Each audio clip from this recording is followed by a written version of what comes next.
I never thought I'd need my law degree to protect myself from my own father. Standing in my grandmother's kitchen at 32, watching Dad and his new wife Sharon walk through my front door with predatory smiles, I felt my world tilt.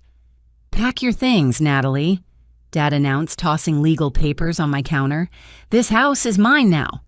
Sharon's crimson lips curved into a satisfied smirk as she ran her manicured fingers along my grandmother's antique china cabinet. "Time to move out, sweetheart." The morning had started peacefully with coffee in Grandma Rose's favorite mug, the one with hand-painted violets that she'd bought at a craft fair 40 years ago. I'd been living in her Victorian home for 3 years since she passed, maintaining her garden and preserving her memory in every carefully tended corner. The house stood on Maple Street, its wraparound porch and gingerbread trim making it a neighborhood landmark that people photographed during their evening walks. I was reviewing a client's contract at the kitchen table, surrounded by case files and the comforting scent of cinnamon from the candles Grandma always loved. The doorbell's chime interrupted my concentration, its melodic tone echoing through the high-ceilinged rooms. Through the peephole, I saw Dad standing there with Sharon, both dressed like they were attending a business meeting rather than visiting family. My father wore a charcoal suit I'd never seen before, his silver hair slicked back with too much product. Sharon stood beside him in a navy blazer and pencil skirt, her blonde hair pulled into a severe bun that made her face look sharper than usual. Their formal attire should have warned me something was wrong, but I'd grown accustomed to Dad's theatrical tendencies. "Natalie," Dad said, as I opened the door, his voice carrying that false warmth he used when he wanted something. He pushed past me without invitation, Sharon following with her designer heels, clicking against the original hardwood floors. They surveyed my home like buyers at an open house, Sharon's green eyes calculating the value of every antique, every carefully preserved detail. "We need to talk," Dad announced, setting his leather briefcase on the dining table with unnecessary force. The sound startled Whisker's grandma's ancient tabby cat, who'd been sunning himself on the windowsill. Dad pulled out a manila folder, extracting documents with the precision of someone who'd rehearsed this moment. "I've discovered something important," he said, spreading papers across the polished mahogany. "Found these in Mother's safety deposit box at First National Bank.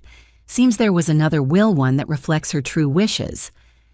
According to these documents, the house belonged to him as her only surviving child. The papers looked official, complete with raised seals and multiple signatures. Sharon leaned over his shoulder, pointing out specific clauses with a manicured nail, her perfume overwhelming in the close space.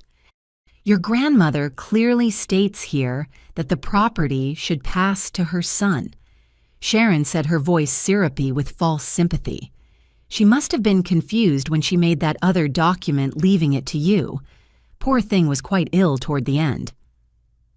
I picked up the papers, my hand steady despite the anger building in my chest. The formatting looked professional, the language properly legal, but something felt wrong about the paper quality, slightly too bright, too new for a document supposedly created years ago. "This is dated just 2 months before she died," I said, keeping my voice level. "I was caring for her daily then. She never mentioned changing her will." Dad's expression shifted to practiced sorrow. "She probably didn't want to hurt your feelings. You know how she was always trying to protect everyone's emotions. But blood is blood, Natalie. The house should stay with direct descendants." Sharon had already moved into the living room, running her fingers along the crown molding, mentally calculating renovation costs. "We've already consulted with contractors," she called out. "This wallpaper will have to go, of course. And that library your grandmother kept perfect size for a home theater." The casual cruelty of her words hit me like a physical blow. Grandma's library, where she'd taught me to read, where we'd spent countless evenings lost in stories together, reduced to entertainment space, for a woman who'd known her for less than 2 years. "The greenhouse will make a lovely spa room." Sharon continued photographing the French doors that led to the garden. "All those old plants taking up valuable square footage.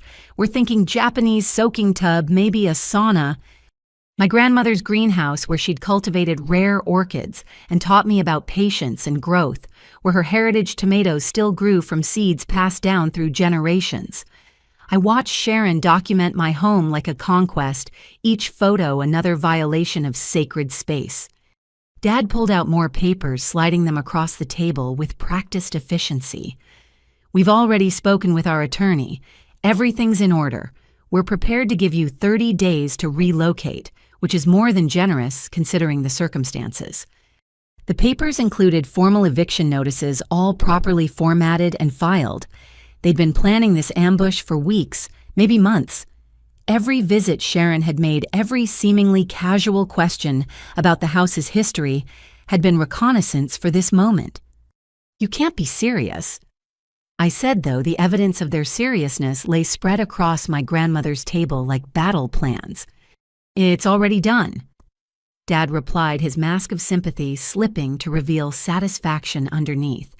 The locksmith is scheduled for next month. I suggest you start looking for apartments. Something downtown would suit you better anyway, closer to your law firm, more appropriate for a single woman your age. The condescension in his voice sparked memories of every time he'd diminished me, every achievement he'd ignored or belittled. But this wasn't about me anymore. This was about Grandma Rose and the sanctuary she'd created, the legacy she'd specifically wanted me to preserve. Sharon returned from her tour, her phone full of images and measurements. My daughter, Madison, needs a place to stay after her divorce, and my son, Brian, could use the garage apartment while he gets back on his feet. Family helps family, after all. The irony of her words wasn't lost on me. Here they were trying to steal my family home while preaching about family values.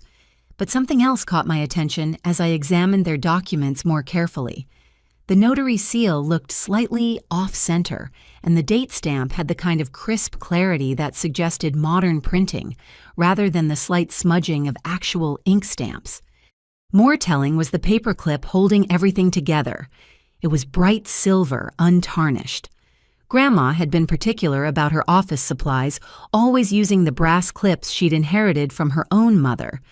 This small detail, invisible to anyone who hadn't spent years working beside her at this very table, told me everything I needed to know. They'd made their first mistake, and I was just getting started. Sharon pulled out her phone again, this time showing me detailed renovation plans that made my stomach turn. The architectural drawings bore the logo of Pemberton Design, the most expensive firm in the city. They'd already invested serious money in their scheme, so confident in their forged documents that they'd begun the transformation of my grandmother's home before even setting foot inside today. The kitchen will be completely gutted, she explained, swiping through three-dimensional renderings. These old cabinets might look charming, but they're not practical. We're thinking Italian marble, perhaps some smart appliances. Your grandmother's style was quaint, but it's time to bring this place into the 21st century. Those cabinets had been built by my great-grandfather, each door carefully carved with botanical motifs that matched the garden outside. Grandma had taught me to make pie crust on that worn wooden counter, her hands guiding mine, as we rolled out dough for Sunday dinners. Dad settled into what had been Grandpa's chair, a calculated move that wasn't lost on me. I know this is difficult, he said, adopting his reasonable father tone. But you have to understand, maintaining a property like this is expensive. The taxes alone would eat up most of your salary. Sharon and I are in a better position to preserve the family asset. Preserve it by destroying everything that makes it special. I couldn't keep the edge out of my voice. Modernizing isn't destroying, Sharon interjected, her tone suggesting she was speaking to a child. We'll maintain the historical facade, of course. The neighborhood association requires it.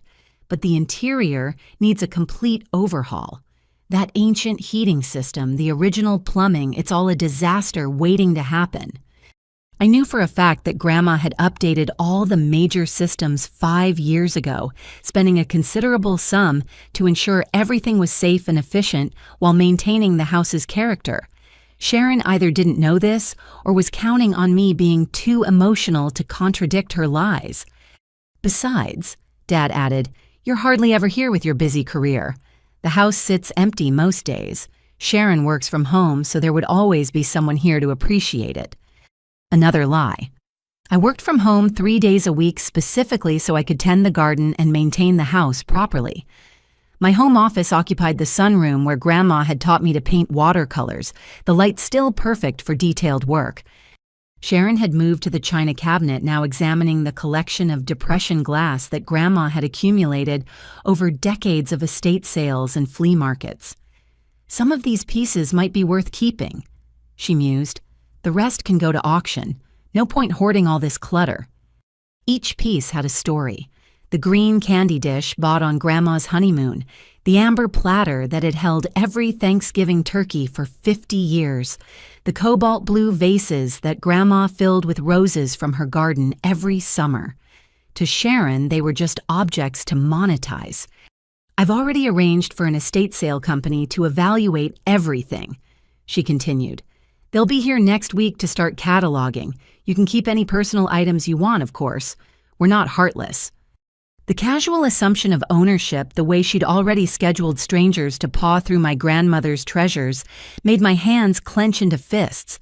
But I forced myself to remain calm, to think like the lawyer I was, rather than the granddaughter they were trying to dispossess.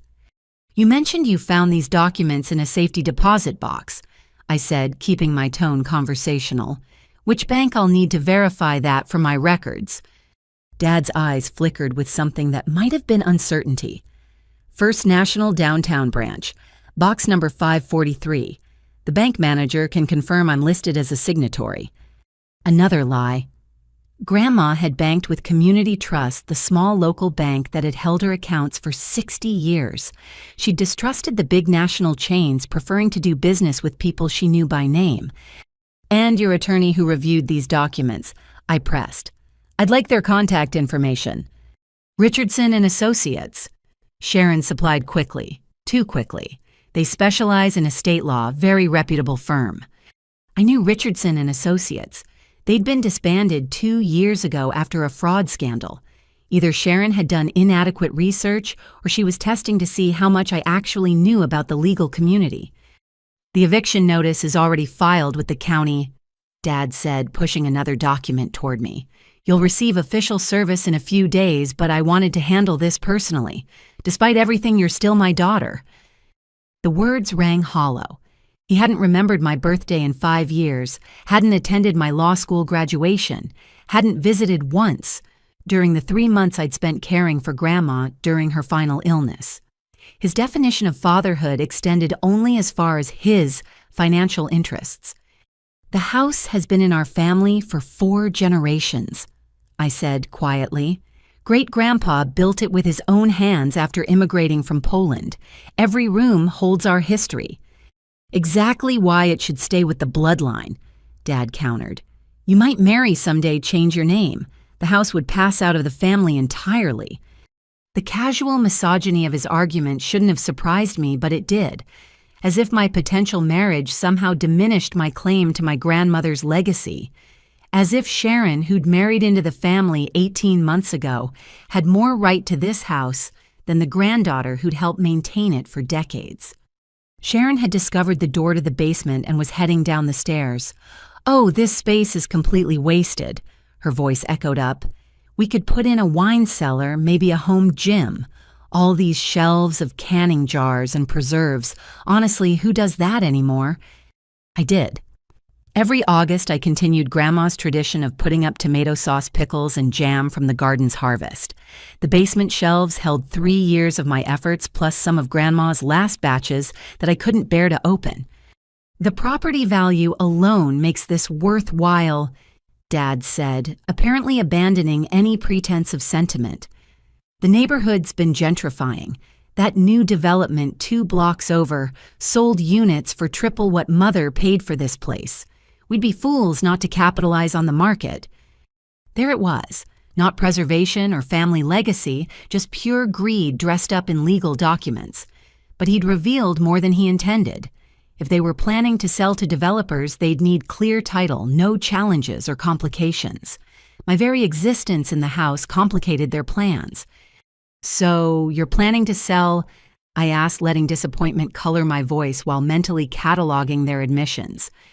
Not immediately, Sharon said, returning from the basement with cobwebs in her hair. We'll live here for a while, establish residency. Makes the capital gains situation more favorable. Plus, I've always wanted a historical home. The Instagram potential alone is worth it. She pulled out her phone again this time, showing me her social media accounts. Thousands of followers watching her curated life, every moment staged for maximum impact.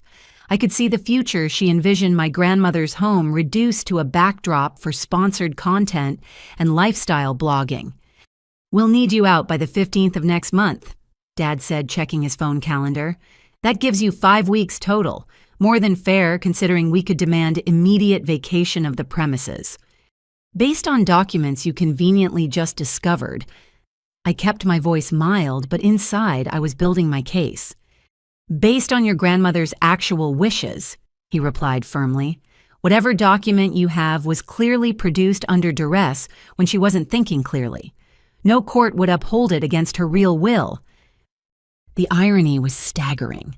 Grandma's mind had been sharp until her final days, something her doctors had marveled at. If anyone was operating under false pretenses, it was the man sitting in front of me with his forged papers and rehearsed lies.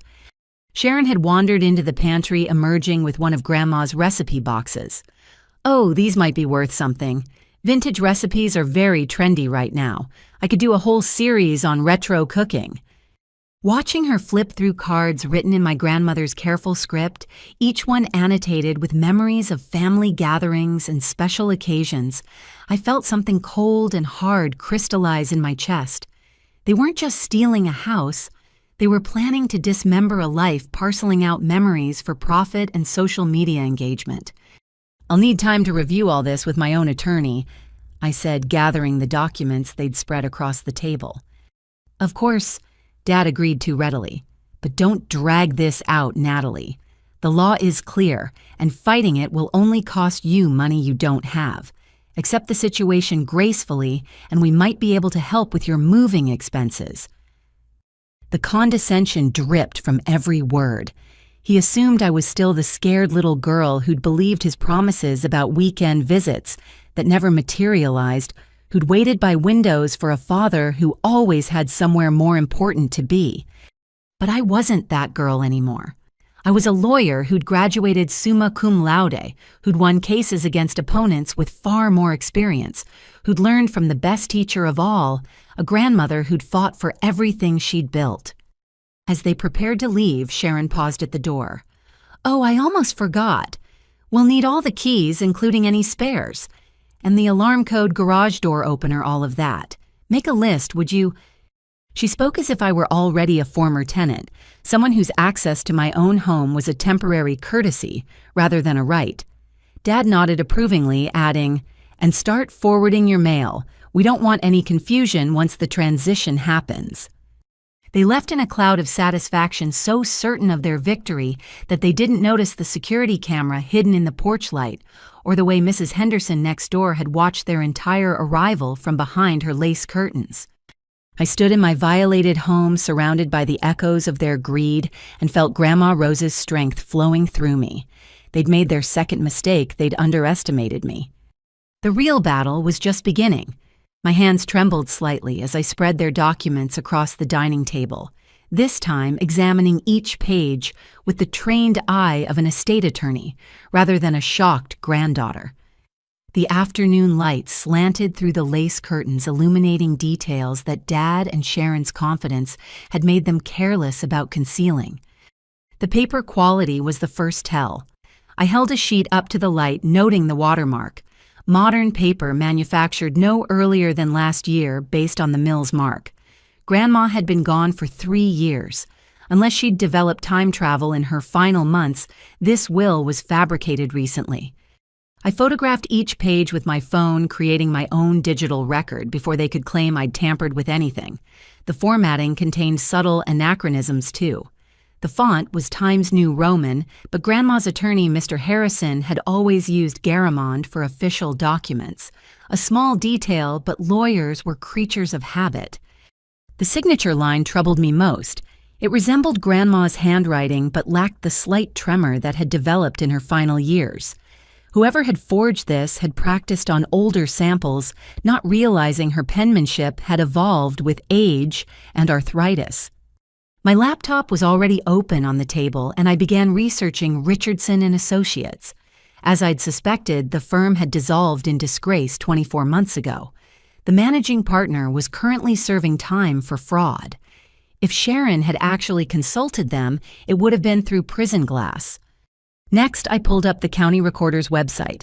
The eviction notice Dad claimed to have filed should appear in the system within hours of submission. I searched every variation of our names and address. Nothing. Another lie, though, probably one they intended to make true soon enough. The doorbell interrupted my investigation. Through the peephole, I saw Mrs. Henderson, my grandmother's best friend and our neighbor for 40 years. She held a casserole dish, the universal suburban symbol of concern and support. "I saw your father's car," she said without preamble when I opened the door. "That woman with him, she was here last week too. Walked around your backyard taking pictures while you were at work." My blood chilled. "You're certain?" Tuesday afternoon around 2 o'clock. I was deadheading my roses and saw her clear as day. She had a measuring tape and one of those laser distance things. Spent 20 minutes in your grandmother's greenhouse. Mrs. Henderson had been a paralegal before retiring. She understood the significance of documentation. "I took photos," she added, pulling out her phone.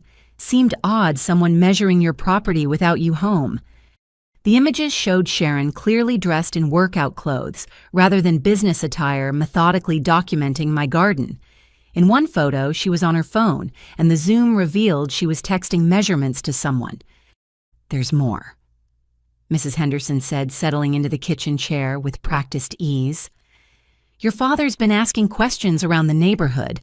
Wanted to know about property values, recent sales, whether anyone had complaints about the house's condition." She'd brought more than casserole and surveillance photos. From her tote bag, she produced a folder of her own documentation. "I started keeping track after he approached me last month. Dates, times, what he asked. Call me paranoid, but Rose always said he'd try something like this." The folder contained meticulous notes in Mrs. Henderson's precise handwriting. Dad had been building his case for weeks, interviewing neighbors under the guise of family concern. He'd even contacted the Historical Society, inquiring about removing the house's protected status to allow for modern renovations. "Did Grandma ever mention anything about another will?" I asked, though I already knew the answer. Mrs. Henderson snorted a decidedly unladylike sound that would have made Grandma laugh. Rose was crystal clear about her wishes. She told everyone at the garden club that this house was yours. Made quite a speech about it at her last meeting, talking about legacy and the importance of women owning property. She pulled out her phone again, scrolling through videos. Actually, Margaret Chen recorded it.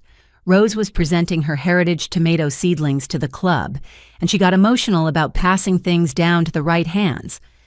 The video showed my grandmother, frail but fierce, standing before her garden club peers. Her voice carried clearly. "This house will belong to my granddaughter, Natalie, just as these seeds will belong to all of you. Some things are meant to be inherited by those who'll tend them properly, not those who'd sell them for profit."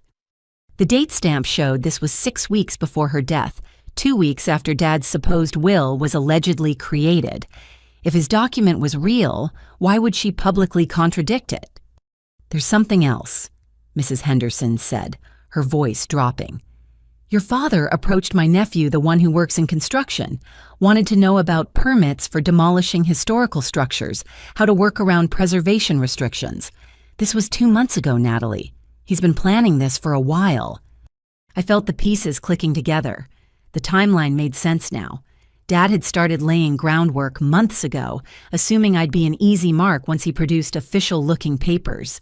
He'd underestimated both me and the community that had watched me grow up in this house. "Would you be willing to provide a statement?" I asked, already knowing the answer. "I've already written one," she replied, producing another document. "Notarized and everything. Margaret Chen has one too, and Dorothy Williams from the Historical Society. Your grandmother was beloved Natalie. We won't let him steal her legacy. After Mrs. Henderson left, promising to rally more neighbors, I returned to my investigation. The forged will contained other inconsistencies.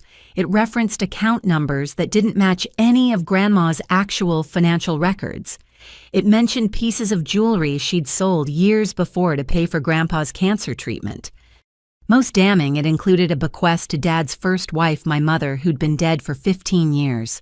Whoever had crafted this document hadn't done thorough research into our family history. They'd created a generic will that might fool a casual observer, but would never survive legal scrutiny. I called Mr. Harrison's office, getting his longtime secretary, Patricia. "Natalie, honey, he's been expecting your call. He's in court until 4, but he said to tell you everything's secure in the vault. Every single document, video statement, and codicil your grandmother ever signed." There are video statements. This was news to me. Multiple recordings over her last 5 years. Patricia confirmed. She was very thorough about documenting her wishes. Said she knew your father would try something eventually. Smart woman, your grandmother. I made an appointment for the next morning, then turned my attention to deeper research. The Richardson and Associates website was defunct, but archived versions showed their areas of practice. They'd specialized in personal injury and bankruptcy, not estate law. Sharon's quick response had been pure fabrication. The notary seal on the forged will provided another lead. The name was partially obscured, but I could make out enough letters to search the state database. 3 possibilities emerged, but 2 had been deceased before the document's supposed date. The third, Robert Kingsley, had been convicted of document fraud 8 months ago. I cross-referenced Kingsley's case files publicly available through the court system. His client list read like a who's who of elder abuse attempts. 5 cases involving forged wills, 3 fraudulent property transfers, and 2 guardianship scams. Dad and Sharon had chosen their co-conspirator from the worst possible source. My phone rang the display showing my law firm's main number. My secretary's voice carried barely contained excitement. "Natalie, you'll never guess who just called asking about your schedule. Someone named Sharon wanting to know if you'd be in the office tomorrow. Said it was about a family matter." "What did you tell her?" "Just that I'd have to check with you first. But here's the interesting part. She was really pressing about whether you handle estate disputes. Seemed particularly interested in whether you'd ever challenged a will before." They were trying to gauge my capabilities, probably hoping I was too specialized in other areas to fight back effectively. They had no idea that estate law, particularly elder protection, had become my specialty after watching Grandma navigate the legal system to protect her assets from Dad's previous schemes. I pulled out the business card for Detective Morrison, who'd investigated a similar case I'd handled last year. She answered on the second ring, her voice warming when I identified myself. "Another elder abuse situation?" she asked, cutting straight to the point. "My own this time," I admitted, outlining the day's events. "Forged will with a convicted notary's seal. That's bold and stupid. Email me everything you've got. If they used Kingsley's seal, there's an active investigation that might connect." As we spoke, I heard a car door slam outside. Through the window, I saw Sharon back at my curb, this time with someone else. A man in contractor's clothing emerged from a pickup truck, and they stood on my sidewalk, pointing at the house's exterior. "I need to go," I told Detective Morrison. "They're back." "Document everything," she advised. "And Natalie, don't let them inside again without a warrant." I grabbed my phone, activating the video record function as I stepped onto the porch. Sharon, startled, clearly not expecting me to be home. "Oh, Natalie," she said, recovering quickly. "I was just showing Tom here the house. He'll be handling the renovations, and I wanted him to get a sense of the scope." "This is still my home," I said calmly, keeping the phone visible.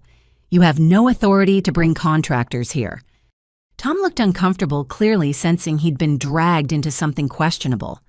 "Ma'am said she owned the place," he muttered, already backing toward his truck. "She lied," I said simply. "I'm the legal owner and resident. Any work done without my permission would be trespassing and vandalism." Sharon's face flushed, but she maintained her composure. "Soon enough, dear. Just trying to get ahead of schedule. Time is money in construction. Tom was already in his truck engine running. He rolled down the window just long enough to tell Sharon he'd need to see proper ownership documents before returning. Smart man. "You're making this harder than necessary," Sharon said once we were alone. "Your father's offer to help with moving expenses won't last forever. Neither will your marriage when he's in prison for fraud," I replied, watching her face carefully. She faltered for just a moment before laughing. "Prison for reclaiming his rightful inheritance. You really have been watching too many legal dramas. No for using a convicted forger's notary seal on fabricated documents, for conspiracy to commit elder abuse, for fraud, attempted grand theft, and whatever else the district attorney adds once they see the evidence." Her laugh died. "You can't prove anything. Robert Kingsley, convicted document forger, currently serving 3 to 5 in state prison. His notary seal was revoked 2 years ago, yet somehow it appears on a will supposedly created last month. Would you like me to continue?" Sharon's careful composure finally cracked. She practically ran to her car, fumbling with her keys. As she drove away, tires squealing slightly on the turn, I saw her frantically pressing her phone to her ear, calling Dad no doubt to report that their plan faced more resistance than expected. Back inside, I uploaded everything to a secure cloud server, creating multiple backups of every document, photo, and video. Then I called my best friend from law school, Jamie Chen, who now worked in the prosecutor's office. "Elder abuse forged documents and your own father." Jamie whistled low. "Girl, you know how to make life interesting. Send me everything. I'll walk it over to the elder abuse unit personally." The sun was setting, painting Grandma's living room in shades of gold and rose. I sat in her favorite chair, whiskers purring in my lap, surrounded by evidence of Dad's betrayal and neighbors' loyalty. The house felt different now, not just a home, but a fortress I was prepared to defend. Tomorrow would bring meetings with Mr. Harrison, conversations with prosecutors, and probably more confrontations with Dad and Sharon. But tonight I drew strength from the walls that had sheltered 4 generations of my family. They'd made their 3rd mistake. They'd given me time to prepare. The antique desk in Grandma's study had belonged to her father, crafted from solid oak with secret compartments he'd designed himself. As a child, I'd watched Grandma retrieve treasures from those hidden spaces, making each discovery feel like magic. Now my fingers found the familiar catch beneath the 2nd drawer, revealing the compartment where she'd kept her most important documents. The original will was there, along with something I hadn't expected, a manila envelope marked, "For Natalie, open only if he tries." My grandmother's foresight sent chills down my spine as I broke the seal she'd placed there 3 years ago. Inside was a smaller envelope containing a DVD and a letter in Grandma's distinctive handwriting. "My dearest Natalie, if you're reading this, your father has finally made his move. I've been expecting it since the day I changed my will. The enclosed video contains everything you need to protect yourself and our home. Remember, sunshine courage isn't the absence of fear, it's acting despite it. All my love, Grandma Rose." My hand shook as I inserted the DVD into the laptop. The screen flickered to life, showing Grandma in this very room, looking directly at the camera with those sharp blue eyes that missed nothing. "This is Rose Marie Winters." She began, her voice strong and clear. "Today is March 15th, and I am of sound mind and body, as will be attested by my attorney, Mr. William Harrison, and my physician, Dr. Sarah Coleman, both present for this recording." The camera panned to show both professionals seated beside her documents, spread on the desk. Mr. Harrison looked younger, his silver hair not quite as thin, while Dr. Coleman held what appeared to be recent cognitive test results. Grandma continued, "I am recording this to prevent any challenges to my will dated January 10th of this year, which leaves my home at 427 Maple Street to my granddaughter Natalie Marie Winters. This decision was made after careful consideration and unfortunate discoveries about my son, Robert James Winters." She paused, taking a sip of tea from her favorite china cup. Even facing difficult truths, she maintained the grace that had defined her entire life. My son Robert has over the course of many years stolen from me. I have documented evidence of forged checks, unauthorized credit card usage, and the theft of several valuable items from this home. The total amount exceeds $70,000, though I suspect the true figure is higher. Mr. Harrison spoke up. Mrs. Winters has provided me with bank statements, forged documents, and receipts proving these allegations. Everything has been preserved for legal purposes. Grandma nodded before continuing. 6 months ago, Robert attempted to have me declared mentally incompetent. He filed paperwork with the court claiming I was unable to manage my affairs. This was while I was still driving, managing my investments, and hosting weekly bridge games where I consistently won against opponents 30 years younger. Dr. Coleman interjected, Mrs. Winters underwent comprehensive cognitive testing at my practice. She scored in the 98th percentile for her age group. There is absolutely no indication of diminished capacity. The video continued for another 20 minutes detailing Dad's schemes with dates, amounts, and evidence. But the most shocking revelation came near the end. I hired a private investigator, Mr. James Thornton, to look into Robert's activities. Grandma said. What he discovered went beyond simple theft. Robert has been married 3 times, not twice as Natalie believes. His second marriage to a woman named Linda Patterson ended when she discovered he'd mortgaged her mother's house without permission. The resulting legal battle is public record in Tennessee. I paused the video, my mind reeling. Dad had another wife I'd never known about. I grabbed my laptop, searching for Linda Patterson in Tennessee property records. Within minutes, I found the case, Patterson v. Winters, a lawsuit involving fraudulent mortgage documents and elder exploitation. The parallels to our current situation were staggering. Dad had convinced Linda's elderly mother to sign papers she didn't understand, then used her property as collateral for a failed business venture. The scheme had unraveled when Linda discovered the fraud leading to divorce and criminal charges that Dad had somehow escaped through a plea bargain. I resumed the video, watching Grandma outline more discoveries. Mr. Thornton also found that Robert has established a pattern. He targets older relatives or marries women with elderly parents who own property. His current wife, Sharon, fits this profile. Her mother owns commercial real estate in Phoenix worth several $1 million. The pieces clicked together with sickening clarity. Dad hadn't married Sharon for love or companionship. She was another mark, a pathway to her mother's wealth. But Sharon had become a willing accomplice, making her either cunning or catastrophically naive. I've taken precautions, Grandma continued. This house is protected by multiple legal instruments. The deed is held in an irrevocable trust with Natalie as sole beneficiary. Any attempt to challenge this arrangement will trigger immediate investigation by authorities I've already alerted to Robert's patterns. Mr. Harrison added, We've filed sealed documents with the court containing evidence of Mr. Winters' previous fraudulent activities. These will be released if he attempts any legal action against the estate. The video concluded with Grandma looking directly at the camera, speaking as if she knew I'd be watching someday. Natalie, honey, I'm sorry you have to deal with this. I tried to shield you from your father's true nature perhaps longer than I should have. But you're strong, stronger than you know. This house isn't just property, it's your heritage. Protect it not just for yourself, but for the daughters who'll come after you. And remember, I love you beyond words, beyond time, beyond life itself. The screen went dark, leaving me sitting in silence, broken only by Whisker's purring and the grandfather clock's steady ticking. I wiped tears from my cheeks, overwhelmed by my grandmother's love and foresight.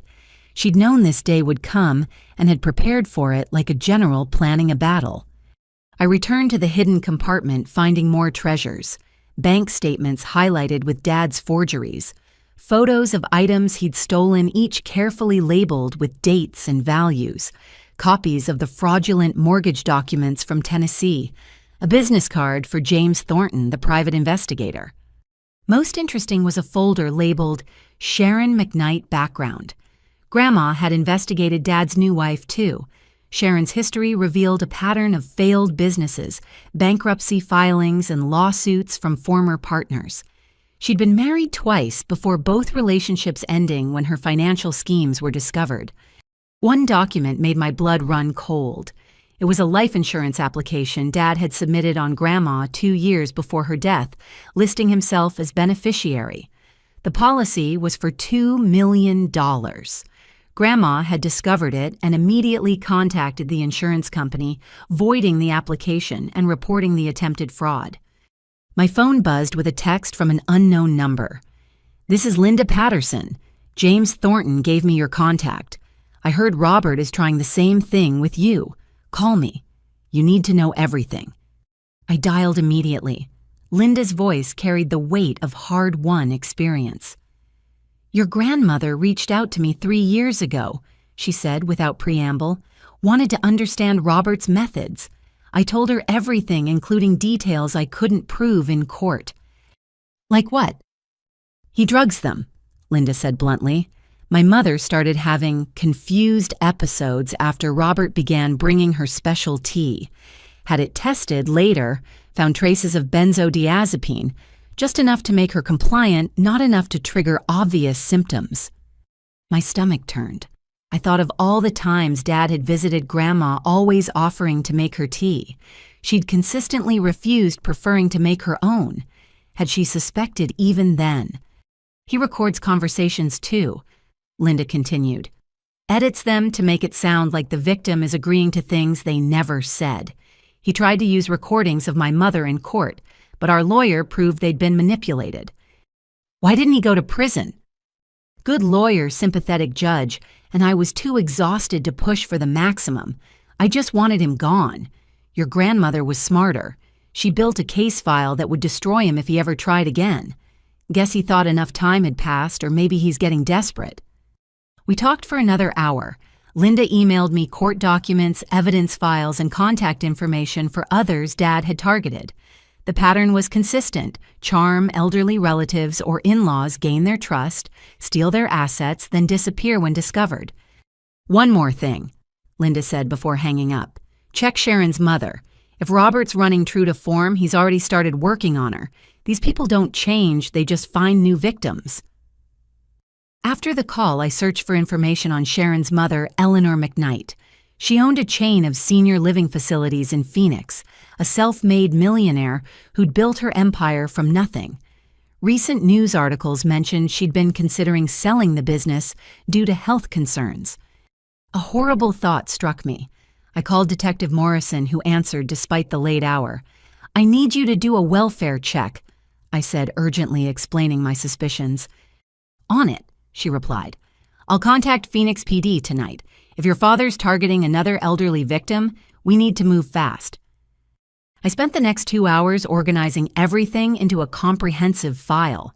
The original "Will the Video Testimony Bank" records theft documentation, Linda Patterson's evidence, the Tennessee court documents, and proof of the forged will with its fraudulent notary seal. The case against Dad was overwhelming. But I also knew he wouldn't give up easily. Cornered criminals often became dangerous, and Dad had Sharon as an accomplice. They'd invested too much in this scheme to simply walk away. My phone rang, displaying Mrs. Henderson's number. "Natalie, I'm sorry to call so late, but there's a van in your driveway. 2 men are trying to get into your garage." I ran to the window, seeing a locksmith van parked outside. 2 men were indeed working on my garage door lock. Dad had decided not to wait for legal eviction. "Call 911, I told Mrs. Henderson. "I'm going to confront them." "Already calling on my other phone," she replied. "Be careful, dear." I grabbed my phone, activating the record function again, and stepped outside. The men looked up as my motion sensor lights flooded the driveway with brightness. "Can I help you?" I called out, staying on my porch for safety. "Got a work order to change these locks," one replied, looking uncomfortable. "Owner called, said it was an emergency." "I'm the owner," I said firmly, "and I didn't call anyone. You're attempting breaking and entering. The police are on their way." The locksmiths exchanged glances. The older one pulled out his phone, presumably calling whoever had hired them. I could hear him saying, "Lady here says she's the owner." No, I'm not doing it without proper documentation. I don't care what you're paying. They were packing up their van when the police arrived. Officer Chen took their information while Officer Martinez took my statement. The locksmiths had been hired by someone claiming to be Robert Winters, paid in cash, to do an emergency lock change. He said his daughter had gone crazy, was squatting in his house, the older locksmith explained. Showed us some official-looking papers. We didn't know. I showed the officers the real deed and explained the situation. They took the forged will as evidence along with the locksmith's work order and contact information. More evidence for the growing case file. After everyone left, I stood in Grandma's study surrounded by proof of my father's lifetime of deception. The portrait on the wall showed her in her prime, strong and dignified, the woman who'd raised me when my own parents couldn't be bothered. I understand now, I whispered to the portrait. You weren't protecting me from the truth. You were preparing me for it. The hidden compartment had one more surprise. At the very back, wrapped in tissue paper, was Grandma's engagement ring and a note. For when you need courage, wear this and remember you come from a long line of fighters. Love, G. I slipped the ring onto my right hand, feeling its weight like armor. Tomorrow would bring the confrontation Dad wouldn't see coming. He thought he was playing chess with a pawn. He was about to discover he'd been facing a queen all along. The morning arrived with unseasonable warmth for early spring golden sunlight streaming through the kitchen windows as I prepared for battle. I dressed carefully in my best courtroom suit, the charcoal gray one that made opposing counsel take me seriously. Grandma's engagement ring caught the light on my right hand, a talisman of strength. Mr. Harrison's office occupied the top floor of a Victorian building downtown, its windows overlooking the river. I'd been here many times with Grandma, but never for something this personal. Patricia greeted me with a warm hug and knowing eyes. He's waiting for you, she said, leading me to the familiar conference room. And Natalie Rose would be so proud of how you're handling this. Mr. Harrison stood as I entered his presence, commanding despite his 78 years.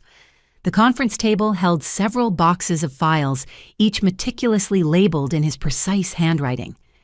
I've been preparing for this day since your grandmother first voiced her concerns, he began without preamble. Everything is here. Original documents, certified copies, video testimonies, and some surprises even you don't know about. He pulled out a tablet, queuing up a video. This was recorded 1 week before Rose passed. She insisted on making one final statement. Grandma appeared on screen, frailer than the earlier recording, but with eyes still sharp as crystal. She was in her hospital bed but had clearly prepared for this moment, wearing her favorite pearl necklace and soft pink bed jacket. My darling Natalie. She began, her voice weaker but determined. If you're watching this, I'm gone and Robert has shown his true colors. There's something I never told you. Something I should have shared long ago. She paused, gathering strength.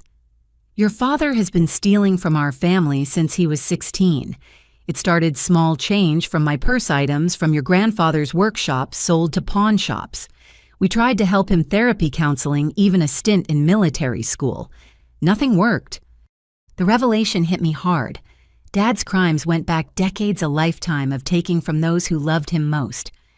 When you were born, Grandma continued, I hoped fatherhood would change him. For a brief time, it seemed to work. But after your mother died, he reverted to his old patterns worse than before. He saw her life insurance as a windfall rather than a tragedy. My throat tightened. Mom had died when I was 5, a car accident that left me with fragmented memories of warmth and laughter. Dad had used her death for profit. I've left instructions with Mr. Harrison, Grandma said. Use everything. Hold nothing back. Robert chose his path long ago, and Sharon has chosen to walk it with him. Protect what I've built, protect yourself, and know that I love you beyond measure. The video ended with Grandma blowing a kiss to the camera. Mr. Harrison gave me a moment to compose myself before speaking. Your grandmother was meticulous in her preparations, he said, opening the first box. Here's the original will properly executed with 3 witnesses and video documentation. Here's the deed transfer to the irrevocable trust. Here are the forensic accounting reports showing Robert's thefts over the years. Each document told a story of betrayal and careful protection. Grandma had built legal walls around her assets, specifically designed to withstand the assault she knew would come. "Now," Mr. Harrison said, pulling out his phone, "shall we call your father's supposed attorney Richardson and Associates, wasn't it?" He dialed the number on speaker. A recorded message played, "The number you have reached has been disconnected. Richardson and Associates was dissolved by court order. If you have been a victim of document fraud—" "Just as we suspected," he said, making notes. "Now let's call the real player in this game." He dialed again, this time reaching the State Bar Association. After identifying himself and explaining the situation, he was transferred to the ethics department.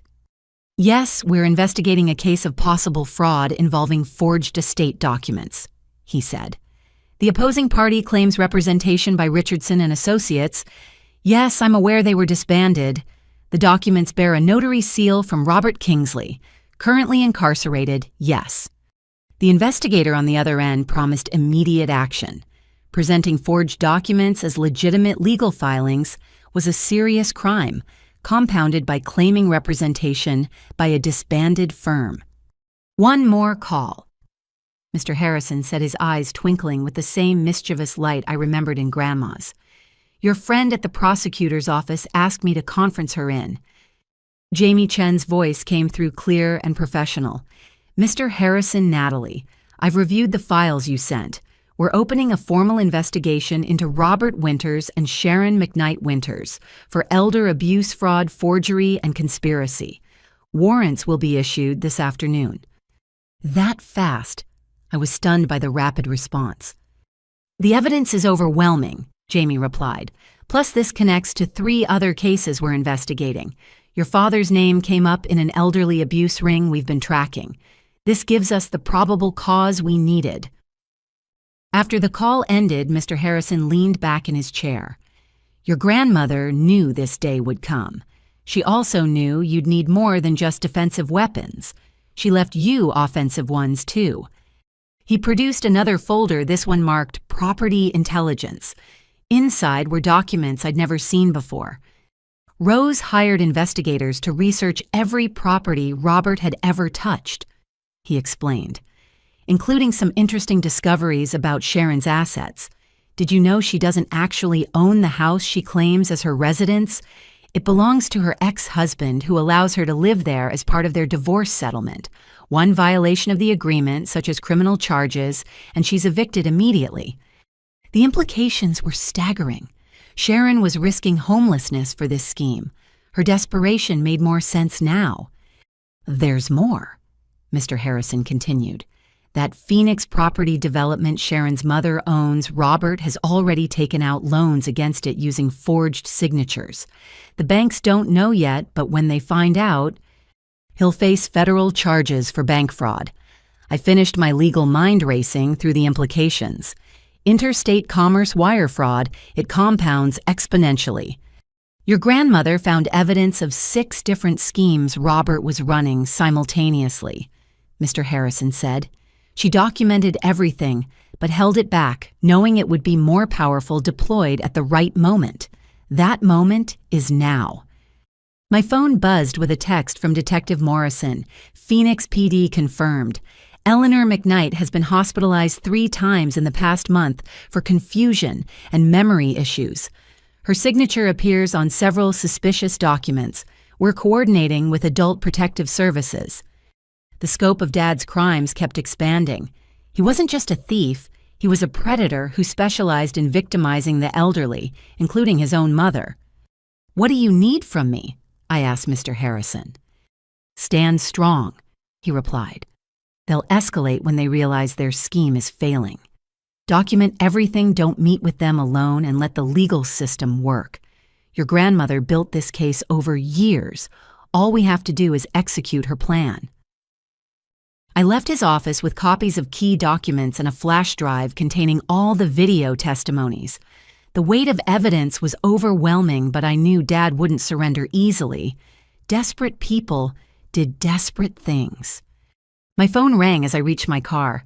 Dad's number showed on the screen. I let it go to voicemail, then listened to the message.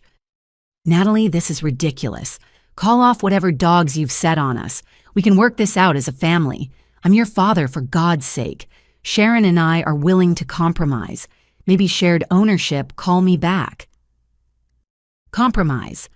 Now that his plan was crumbling, he wanted to negotiate. But you can't compromise with someone who sees you only as an obstacle to profit. A second call came through, this time from Sharon. Her voicemail was less conciliatory. "You have no idea who you're messing with. I have connections, resources you can't imagine. This isn't over. That house will be ours one way or another." I saved both messages, forwarding them to Detective Morrison and Jamie. More evidence of their ongoing conspiracy. Back home, I found Mrs. Henderson in my garden watering Grandma's roses. Several other neighbors were with her, including Margaret Chen from the Garden Club and Dorothy Williams from the Historical Society. "We've formed a watch," Mrs. Henderson announced. "Someone will always have eyes on your house. My nephew installed extra cameras this morning, all recording to the cloud.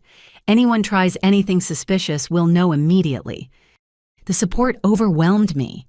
These women had been Grandma's friends, and now they were mine, forming a protective circle around her legacy. "There's something else," Dorothy said, producing a folder.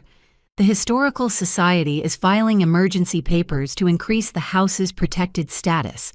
No modifications will be possible without our approval, which I assure you won't be forthcoming for your father's plans." Margaret added, "The Garden Club is documenting the heritage plants in your greenhouse. Some of those tomato varieties are registered heirlooms. Destroying them would violate preservation laws." They'd found ways to add legal protections I hadn't even considered. Grandma's community was fighting back with their own weapons. My phone buzzed with an alert from the security system. A car had pulled into the driveway, one I didn't recognize. Through the window, I saw a man in an expensive suit approaching the door. "I'll handle this," I said, but Mrs. Henderson was already on her phone. "Police are 3 minutes out," she reported, "just in case." I opened the door before he could ring the bell. The man smiled, all teeth and false charm. "Ms. Winters, I'm Bradley Thornton from Thornton Real Estate Development. I understand this property may soon be available. I'd like to make a preemptive offer. Cash quick closing, well above market value." "The property isn't for sale," I said firmly. "Not yet," he agreed, still smiling. "But circumstances change. Your father suggested I speak with you directly. Perhaps we could come to an arrangement that benefits everyone." So Dad was already trying to sell my home before he even possessed it. The hubris was breathtaking. "Mr. Thornton, you're trespassing on private property to discuss a fraudulent real estate transaction," I said, keeping my voice level. "I'm an attorney specializing in elder abuse and real estate fraud. Would you like to continue this conversation, or would you prefer to leave before the police arrive?" His smile finally faltered. Behind him, a patrol car turned onto our street. "I think there's been a misunderstanding," he said, backing toward his car. "I was given incorrect information. My apologies for disturbing you." He left quickly, tires chirping slightly in his haste. Officer Chen pulled up moments later, taking my statement about the attempted transaction. Another piece of evidence showing Dad's conspiracy extended to third parties. As evening approached, I sat in Grandma's study reviewing everything that had happened. In one day, Dad's carefully constructed scheme had begun collapsing. But I knew this was far from over. Cornered criminals lashed out, and Dad had shown he was willing to go to extreme lengths. My phone rang, showing a number I didn't recognize. I answered cautiously. "Is this Natalie Winters?" The voice was elderly, female, and uncertain. "Yes, who's calling?" "This is Eleanor McKnight, Sharon's mother. I'm in the hospital in Phoenix. The doctors say I've been poisoned. They found something in my system, some kind of drug. The police are here, and they said you might be able to help me understand what's happening." My blood ran cold. Dad had actually poisoned Sharon's mother, just as he'd apparently done to others. The depravity was beyond what even I had imagined. "Mrs. McKnight, I'm so sorry. Yes, I can help. Can you put one of the officers on the phone?" The next hour was spent coordinating with Phoenix authorities, sharing evidence and building connections between the cases. Eleanor McKnight was lucky. She'd survived what could have been a fatal scheme. Others might not have been so fortunate. As night fell, I walked through the house checking locks and alarms. The neighbor's watch was in effect, porch lights on up and down the street in a show of solidarity. Grandma's house stood strong, protected by love, law, and community. But I knew tomorrow would bring new challenges. Dad and Sharon were still free, still desperate, and still dangerous. The real battle was just beginning. The next morning arrived with an unexpected cold snap frost glittering on Grandma's garden, like scattered diamonds. I'd barely slept, my mind racing through legal strategies and possible scenarios. At 6 a.m., my phone buzzed with a message from Jamie Chen. "Warrant signed, arrests happening this morning. Stay home, stay safe."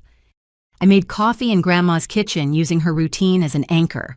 Grind the beans, heat the water to exactly 195 degrees, pour slowly in circles. The familiar ritual calmed my nerves as I prepared for what promised to be a difficult day. By 7:30, I was dressed in another power suit, this one navy blue with subtle pinstripes. I retrieved my law license from the wall, polishing the frame until it gleamed. Something told me I'd need its symbolic weight today. The doorbell rang at exactly 8 o'clock. Through the peephole, I saw Dad and Sharon, but this time they weren't alone. A man I didn't recognize stood with them, tall and imposing in a black suit that screamed enforcer rather than attorney. I activated the security system's recording function and opened the door, keeping the chain engaged. "Can I help you?" Cut the act, Natalie. Dad snapped his mask of paternal concern, completely gone. "This is Marcus Webb, our security consultant. We're here to collect what's ours." Marcus Webb stepped forward, his presence meant to intimidate. "Ms. Winters, I specialize in property recovery. Your father has hired me to ensure a smooth transition. It would be best if you cooperated." "Property recovery." I kept my voice steady despite my racing heart. "You mean you're a hired thug who helps people steal houses?" His jaw tightened. "I'm a licensed security professional. Now, are you going to open this door, or do we need to explore other options?" The threat was barely veiled, but I'd dealt with bullies in courtrooms. "Mr. Webb, are you aware that presenting fraudulent documents to claim property is a felony? That conspiracy to commit fraud carries mandatory prison time? That threatening a homeowner on their own property is criminal intimidation?" "We have legal documents," Sharon interjected, but her voice lacked yesterday's confidence. "Forged documents created with a convicted criminal's notary seal," I countered. "The police and FBI are already investigating. Your arrest warrants were signed this morning." That was a calculated gamble. Jamie had said arrests were happening, but hadn't specified when. The effect was immediate. Marcus Webb stepped back, his intimidating posture shifting to self-preservation. "You told me this was legitimate," he said to Dad, real anger in his voice. Dad tried to maintain control. "She's lying, trying to scare you off. I'm the rightful owner. The documents are real." I lifted my law license, holding it where they could see it clearly. "I'm Natalie Winters, attorney at law, specializing in estate litigation and elder abuse prosecution. Bar number 47916. I've personally prosecuted 17 cases of property fraud in the last 3 years with a 100% conviction rate." Sharon's face had gone pale. "You specialize in what?" "Elder abuse prosecution," I repeated slowly, "including cases where adult children attempt to steal their parents' property through forged documents. Cases exactly like this one." Marcus Webb was already moving toward the street. "I'm out," he announced. "This isn't what I signed up for. You want to tangle with a prosecutor, do it without me." "We're paying you," Dad shouted after him. "Not enough for federal time." Webb shot back, getting into his car and driving away without another word. The loss of their enforcer shifted the dynamic. Dad's face flushed with rage while Sharon seemed to shrink into herself. "You think you're so smart," Dad snarled. Just like your grandmother always thinking you're better than everyone else. I learned from the best, I replied. Grandma taught me to document everything, verify every claim, and never trust someone who's stolen from family before. I never stole anything. The lie came so easily to him. Tennessee, 2015, I said calmly. Linda Patterson's mother, Arizona, 2019, Sharon's mother. Should I continue? I have the case files for all of them. Sharon turned to Dad, her voice shaking. You said Tennessee was a misunderstanding. You said Linda was lying. She was lying. Dad insisted, but his desperation was showing. I pulled out my phone, showing them the screen.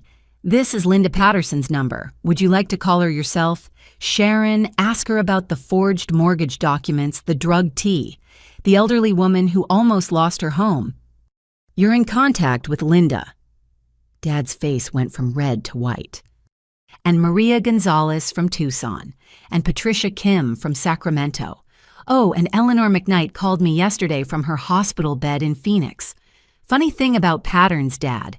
Once people start comparing notes, the truth becomes very clear. Sharon stumbled backward. Hospital bed. What happened to my mother? You didn't know? I kept my voice gentle despite my anger. Sharon might be complicit, but she was also a victim. She's been hospitalized for poisoning, the same drugs found in Linda's mother's system, the same symptoms reported by Maria's father. Does Dad make special tea for your mother, Sharon? The question hit like a physical blow. Sharon's legs gave out and she sat heavily on my porch steps. The herbal tea, she whispered. He said it would help with her memory. Classic benzodiazepine poisoning, I explained. Creates confusion and compliance. Makes elderly victims easy to manipulate, easy to control. Your mother is lucky the doctors caught it in time. Sharon looked up at Dad with dawning horror. You poisoned my mother? Don't be dramatic, he scoffed. A little sedative to keep her calm. She's fine. She's in intensive care, I corrected. The police are with her now taking her statement. She's already identified the tea you brought her, the documents you had her sign. Bank fraud crosses state lines, Sharon. That makes it federal. A siren wailed in the distance, growing closer. Dad heard it too, his eyes darting between the street and my door. This isn't over, he hissed. That house is mine by rights. I'm her son. A son who stole from her for 40 years, I replied. A son she specifically disinherited in a video-recorded will with 3 witnesses. A son who tried to take out life insurance on her without her knowledge. Grandma knew exactly who you were, Dad. That's why she protected me from you. The sirens were very close now. 2 police cars turned onto our street, followed by an unmarked sedan I recognized as Detective Morrison's vehicle. Sharon stood on shaking legs. I need to call my mother. I need to... Sharon McKnight Winters. Detective Morrison had exited, her car badge visible. We have a warrant for your arrest on charges of fraud, conspiracy, and elder abuse. You have the right to remain silent. As the detective read Sharon her rights, Dad tried to edge toward his car. 2 uniformed officers blocked his path. Robert Winters, you're under arrest for fraud, forgery, conspiracy to commit elder abuse in violation of a protective order, filed by Eleanor McKnight. Protective order. I was surprised by this development. Detective Morrison smiled grimly. Mrs. McKnight filed it from her hospital bed yesterday. The moment she understood what was happening, she took legal action. Tough lady. I see where Sharon gets her survival instincts.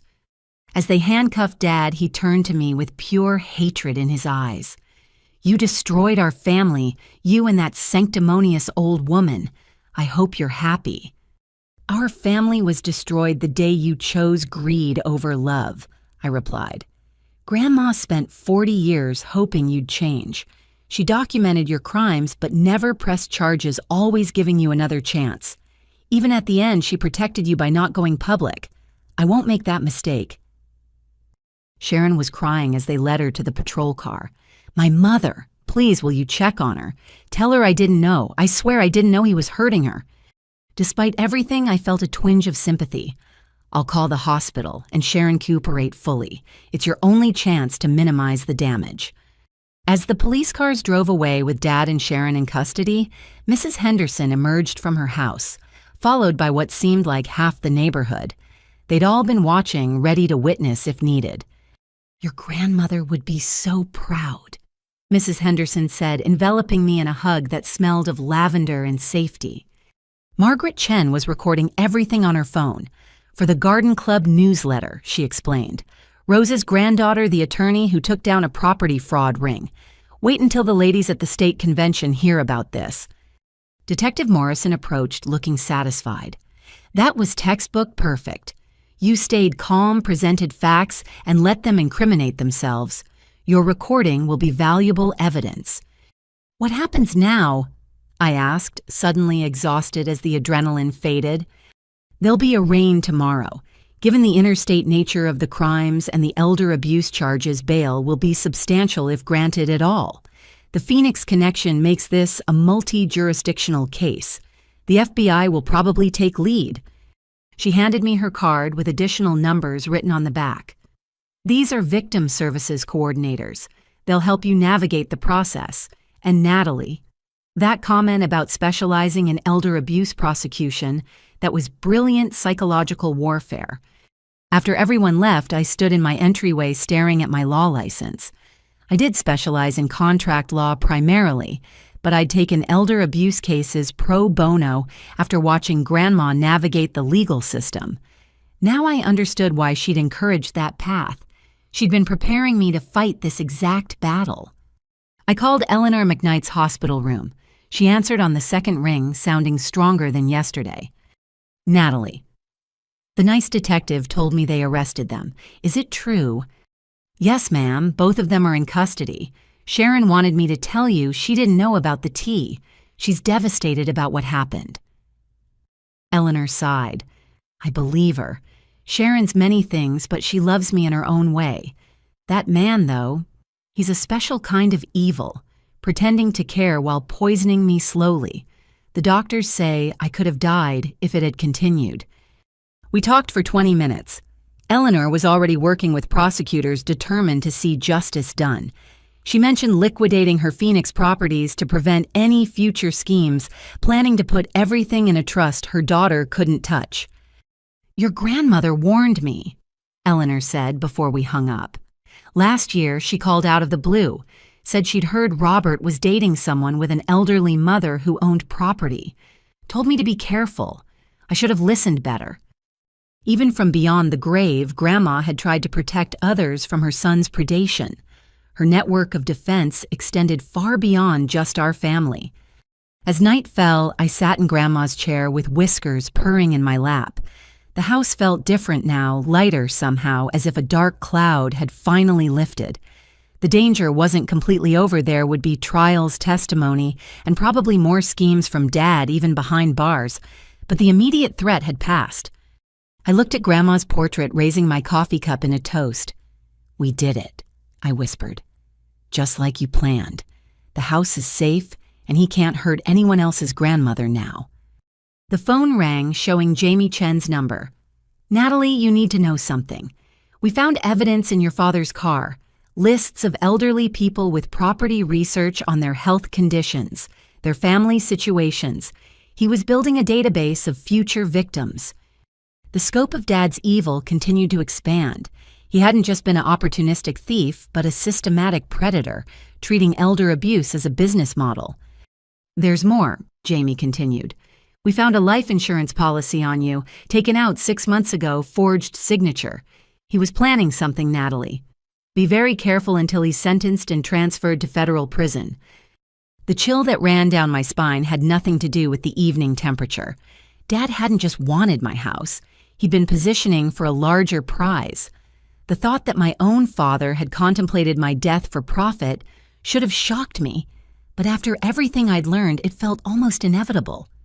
I double-checked every lock, every window, every security sensor. Tomorrow would bring new challenges as the legal process unfolded. But tonight, I was safe in Grandma's fortress, surrounded by the love she'd built into every wall, every garden bed, every carefully preserved memory. The war might not be over, but we'd won the first battle decisively, and I was just getting started. The courthouse steps were slick with morning drizzle as I arrived for Dad and Sharon's arraignment. Jamie Chen met me at security, her expression professionally neutral, but her eyes warm with support. Media caught wind of the story, she warned as we walked toward the courtroom. Elder abuse ring, multiple states family betrayal, it's got all the elements they love. Don't be surprised if reporters approach you. Indeed, the hallway outside the courtroom buzzed with more activity than usual. I recognized a reporter from the local news, another from the state paper. They turned toward us like sharks scenting blood, but Jamie's prosecutorial presence kept them at bay. Inside the courtroom, I chose a seat where Dad and Sharon would see me clearly. Other victims had gathered too. Linda Patterson had flown in from Tennessee looking grimly satisfied. Maria Gonzalez sat with her adult children, tissues clutched in her weathered hands. Even Eleanor McKnight had insisted on attending wheelchair-bound, but fierce with determination. "All rise," the bailiff announced as Judge Patricia Hoffman took the bench. I knew her reputation fair but harsh on elder abuse cases after her own grandmother had been victimized by a caregiver. Dad entered first orange jumpsuit, replacing his usual calculated wardrobe. The sight should have brought satisfaction, but I felt only sadness for the father he could have been. Sharon followed her designer persona, crumbled into a tear-stained woman who looked every one of her 53 years. "We'll hear case number 78942 first," Judge Hoffman announced, State versus Robert James Winters. The prosecutor, a veteran named Michael Torres, outlined the charges with devastating efficiency. 15 counts of fraud, 8 counts of forgery, 6 counts of elder abuse, 3 counts of attempted murder by poisoning. The last charge made the gallery gasp. "Your Honor," Torres continued, "evidence suggests Mr. Winters administered controlled substances to elderly victims with the intent to cause death after securing their assets. 3 victims required emergency medical intervention. We consider him an extreme flight risk and danger to the community." Dad's public defender, looking overwhelmed, attempted damage control. "These charges are excessive, Your Honor.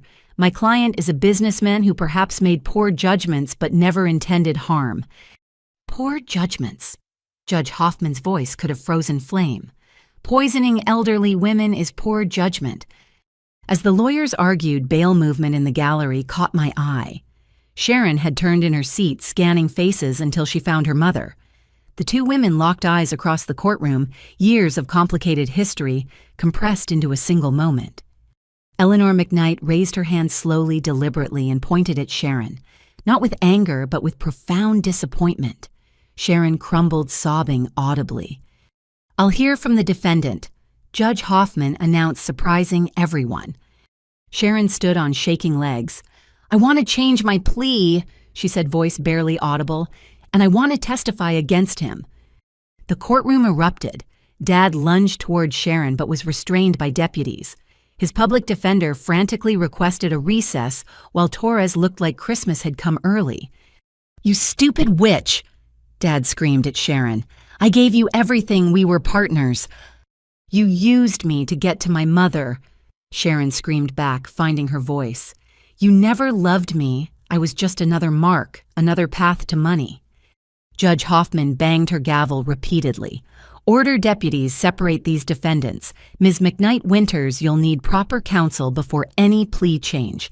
Mr. Winters, one more outburst and you'll be gagged." During the chaos, Linda Patterson leaned over to whisper, "This is exactly how it ended with him before. When cornered, he turns vicious. Watch yourself, Natalie." After order was restored, bail hearings proceeded. Sharon, now represented by a hastily summoned attorney, received bail set at $500,000. Her mother posted it immediately, the 2 women leaving together under Detective Morrison's watchful eye. Dad's hearing went differently. Torres presented evidence of the life insurance policies on me and 2 other elderly victims. He showed Dad's database of potential targets' financial records, revealing hidden assets in offshore accounts.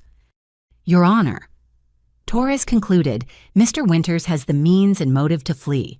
He's also demonstrated willingness to kill for profit. We request remand without bail. Judge Hoffman agreed. Dad would remain in custody until trial scheduled for 3 months out. As deputies prepared to lead him away, he turned to stare at me with naked hatred. This isn't over, he mouthed silently. After court, the victims and families gathered in a conference room. Torres and Detective Morrison updated us on the expanding investigation. Sharon McKnight Winters has agreed to full cooperation, Morrison announced. She's provided access to computers, phones, and a storage unit we didn't know existed. The evidence is staggering. Maria Gonzalez spoke up, her English accented but clear. How many others? How many we don't know about? We're investigating 12 additional cases across 6 states, Torres replied. Some going back 20 years. Mr. Winters was prolific. Linda Patterson laughed bitterly. 20 years of this. How many families destroyed? How much inheritance stolen? Which brings us to restitution, Torres continued. We've frozen multiple accounts, traced property transfers, identified hidden assets. It won't make victims whole, but there's more recovery potential than typical fraud cases. Eleanor McKnight raised a shaky hand. What about my daughter? She says she didn't know, but... Morrison's voice gentled. The evidence supports her claim of ignorance about the poisoning. She was complicit in the property fraud, but genuinely believed the schemes were legal. Her cooperation is invaluable. With a good lawyer and her testimony against Mr. Winters, she's looking at probation rather than prison. The meeting continued for another hour, survivors sharing stories and contact information. We were forming an unfortunate sisterhood bound by one man's greed. Outside the courthouse, reporters waited. I tried to pass without comment, but one persistent journalist blocked my path. Ms. Winters, how does it feel to send your own father to prison? The question stopped me cold. How did it feel? Relieved, vindicated, heartbroken. All of the above. I didn't send him anywhere, I finally answered. His choices led him here. My grandmother protected our family legacy from a man who saw love as weakness and family as opportunity. If that makes me cold, so be it. Your father claims you manipulated your grandmother. Any response? My grandmother graduated college in 1952 when women were barely admitted. She built a business, raised a family, and accumulated wisdom over 93 years. Anyone who thinks she could be manipulated didn't know Rose Winters. I pushed past them toward my car, but another reporter shouted, "What about forgiveness? He's still your father."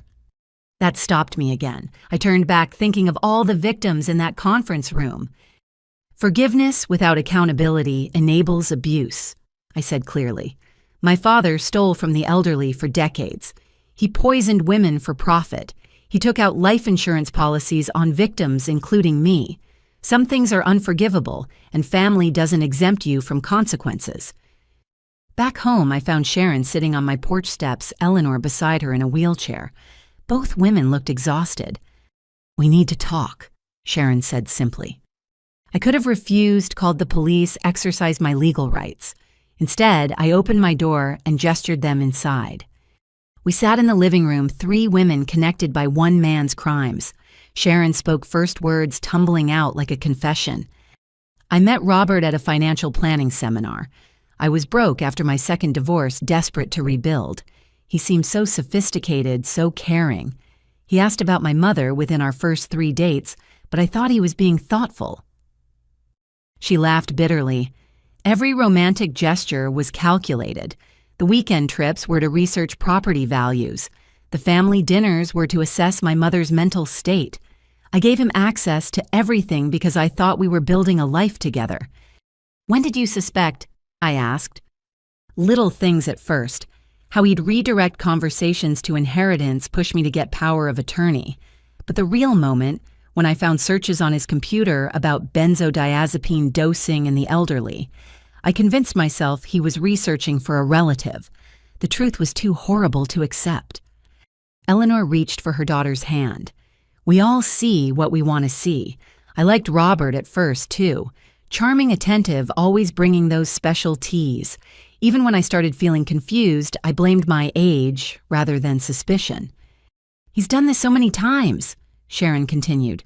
The prosecutor showed me files, photos, victim statements. The exact same pattern with every woman he married or dated. I wasn't special. I was just the latest mark with an elderly relative who owned property.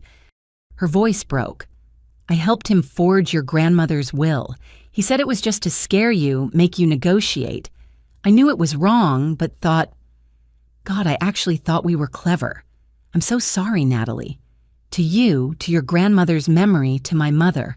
I'm so sorry. What do you say to someone who helped try to steal your home but was also victimized? I thought of Grandma. Her infinite capacity for seeing people clearly while still hoping for their better angels. Sharon, you'll face consequences for your choices, I said carefully. But you're also doing the right thing now. That matters. The prosecutor says if I testify truthfully, I'll get probation and community service, Sharon replied. I'll do whatever it takes to put Robert away. He can't hurt anyone else's mother. Eleanor spoke up, her voice stronger than her frail appearance suggested. I'm selling the Phoenix properties. Everything's going into a trust for Alzheimer's research. If Robert wanted my money so badly, it'll go somewhere he can never touch it. We talked for another hour, sharing information and building understanding. Sharon revealed more about Dad's methods, his research techniques, his ability to compartmentalize family from profit. By the time they left, we weren't friends, but we weren't enemies either. We were survivors. That evening, Detective Morrison called with updates. The storage unit was a gold mine. We found documents going back to his college years. He's been running elder abuse scams since he was 19. His own grandmother was his first victim. My blood chilled. Grandma's mother, great-grandma Sarah, had died when I was young. Family lore said she'd been confused in her final year's finances in disarray. Now I wondered if that confusion had been chemically induced. There's something else, Morrison continued. We found journals. Your father documented everything like trophies. Names, amounts stolen, methods used. He was proud of it, Natalie. Saw it as a business model he'd perfected. The sociopathy was complete. Dad hadn't just committed crimes, he'd celebrated them, documented them like a twisted resume. How had Grandma lived with knowing her son was a monster? How had she protected me while carrying that burden? I spent the evening in Grandma's study reading through her letters and journals with new understanding. She'd known everything, fought to protect everyone she could, and still hoped somehow her son would change. The depth of her strength humbled me. A soft knock interrupted my reading. Through the window, I saw Mrs. Henderson with a thermos and 2 cups. Thought you might need company, she said when I opened the door. It's been quite a day. We sat on the porch sharing tea and watching fireflies dance in the garden. The house felt peaceful again, as if Grandma's spirit was satisfied with the day's justice. Your grandmother would be proud, Mrs. Henderson said softly. Not happy, never happy about this, but proud of how you handled it. I feel like I failed him somehow, I admitted. Like I should have tried harder to have a relationship, maybe things would have been different. Mrs. Henderson snorted. Honey, your father was stealing from relatives before you were born. You didn't fail him. He failed, you failed your grandmother, failed every basic standard of human decency. Some people are just broken, and it's not your job to fix them. Her words carried the wisdom of experience. We sat in comfortable silence, 2 women united by love for another woman whose legacy would outlive her son's crimes. As night deepened, I thought about tomorrow. The trial would be brutal, the media coverage invasive, the family secrets laid bare for public consumption. But Grandma's house stood strong around me, filled with love that no amount of greed could steal. Dad had unraveled, revealed as the predator he'd always been. His empire of deception was crumbling, taking him and his accomplices down with it. But from the ashes, something new was growing. A network of survivors, a legacy of protection, and the knowledge that one woman's foresight had saved dozens of others from harm. The house was safe. The truth was revealed. Justice was beginning. And somewhere I was certain Grandma Rose was smiling.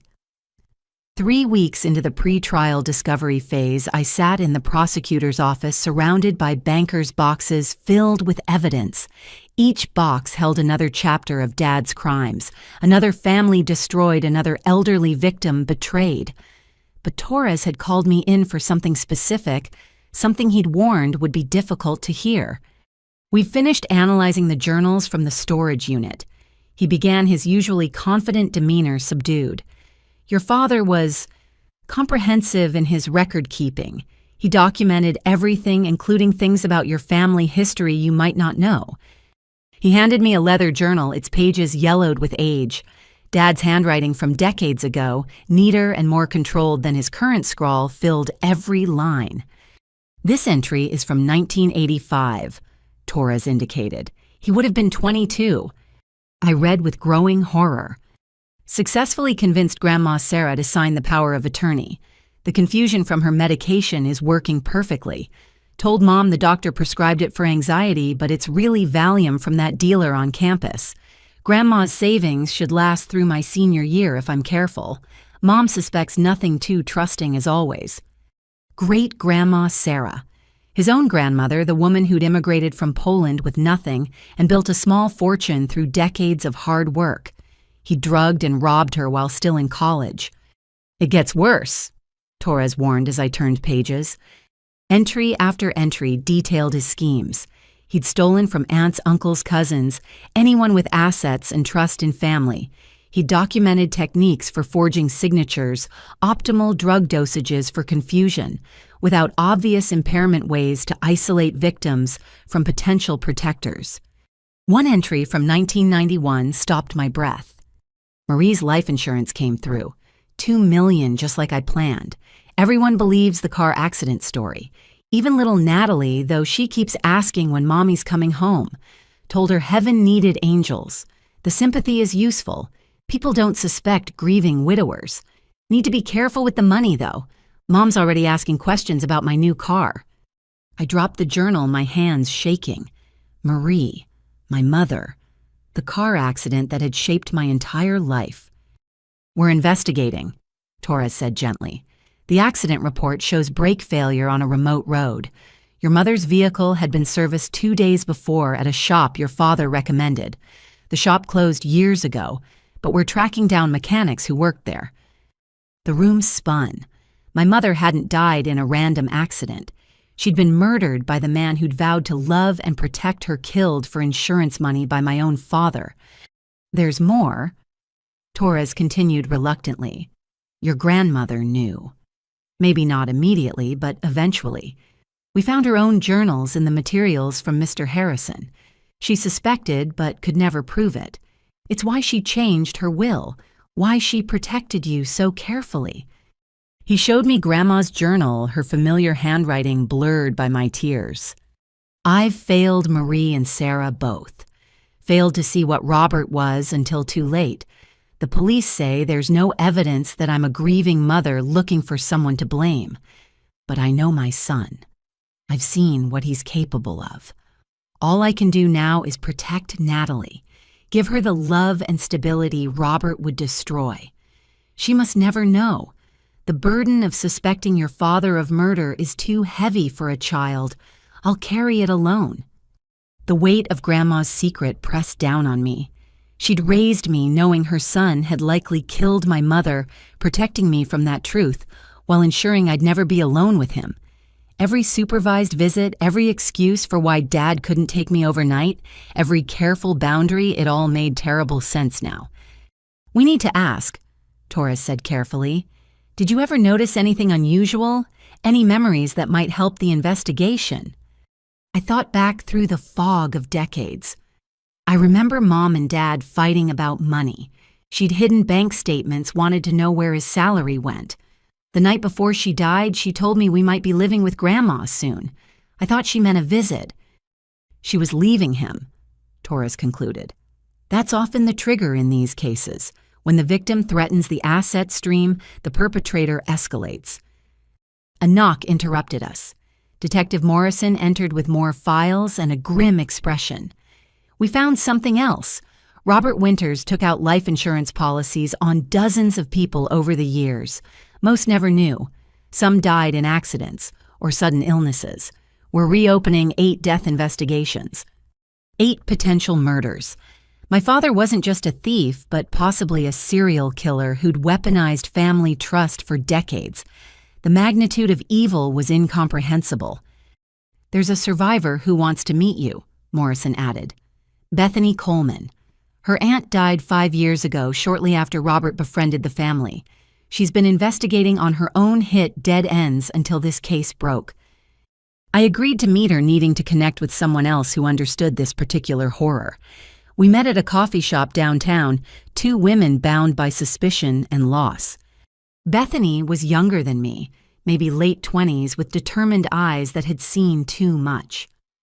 Aunt Helen was healthy as a horse.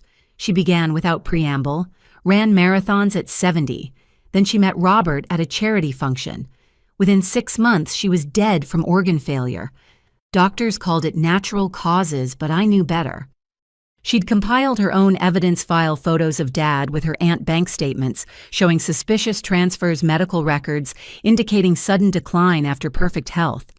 I tried getting police interested, but without proof of poisoning, they wouldn't investigate. Your case gives me hope for justice. We compared notes, finding patterns.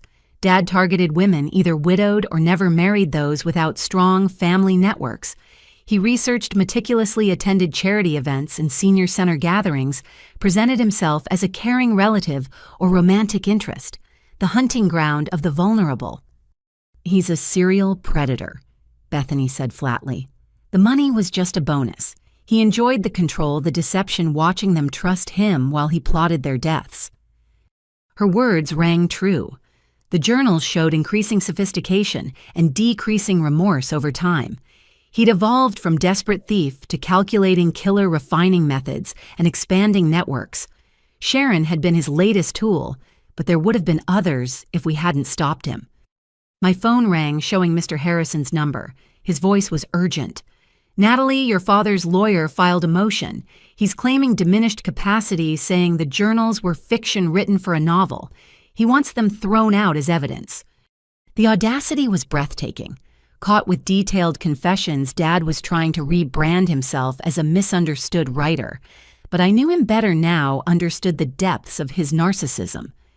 He made one mistake, I told Mr. Harrison. The entries include details only the perpetrator would know. Bank account numbers, specific drug dosages, times, and dates that match victim deaths.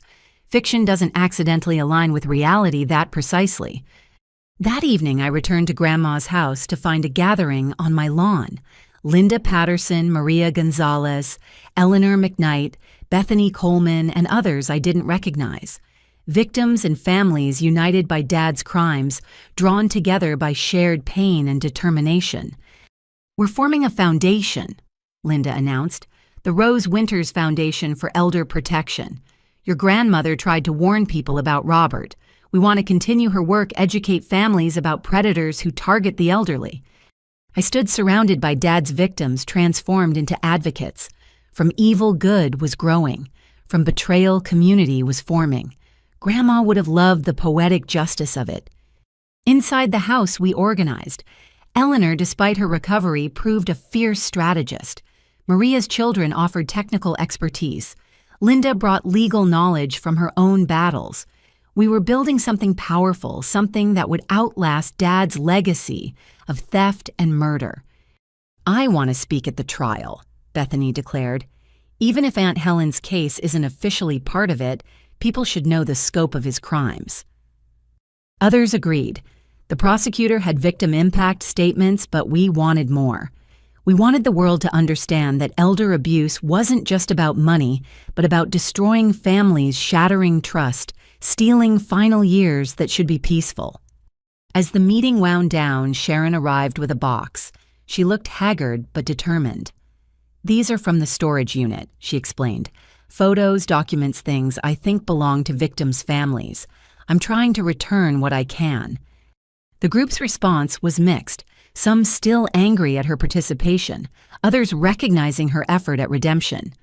I took the box, finding the gesture more meaningful than any apology. Inside were treasures stolen from the dead family photos, jewelry bonds, and certificates. Each item represented a life cut short, a family robbed of more than money. We spent hours matching items to victims, small resurrections of memory and meaning. "This was Aunt Helen's," Bethany breathed, holding a pearl necklace. "She wore it every Sunday. He must have taken it after he killed her." The unspoken words hung heavy in the room, but Bethany clutched the pearls like a lifeline one piece of her aunt returned. As everyone prepared to leave, Mrs. Henderson pulled me aside. "The whole neighborhood's talking. Some reporters have been snooping around asking about your family history. Be careful, dear. This story's getting bigger." Indeed, the next morning brought news vans to our quiet street. The story of a serial elder abuser with possible murders spanning decades was national news.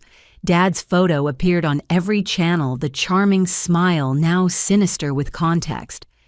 I gave one interview carefully controlled, focusing on the victims rather than sensationalizing the crimes. "Elder abuse is an epidemic hiding in plain sight," I said directly to the camera. "My father wasn't unique, just unusually prolific. Check on your elderly neighbors. Question sudden changes in their health or finances. Trust but verify even with family." The interview went viral, shared by elder advocacy groups nationwide.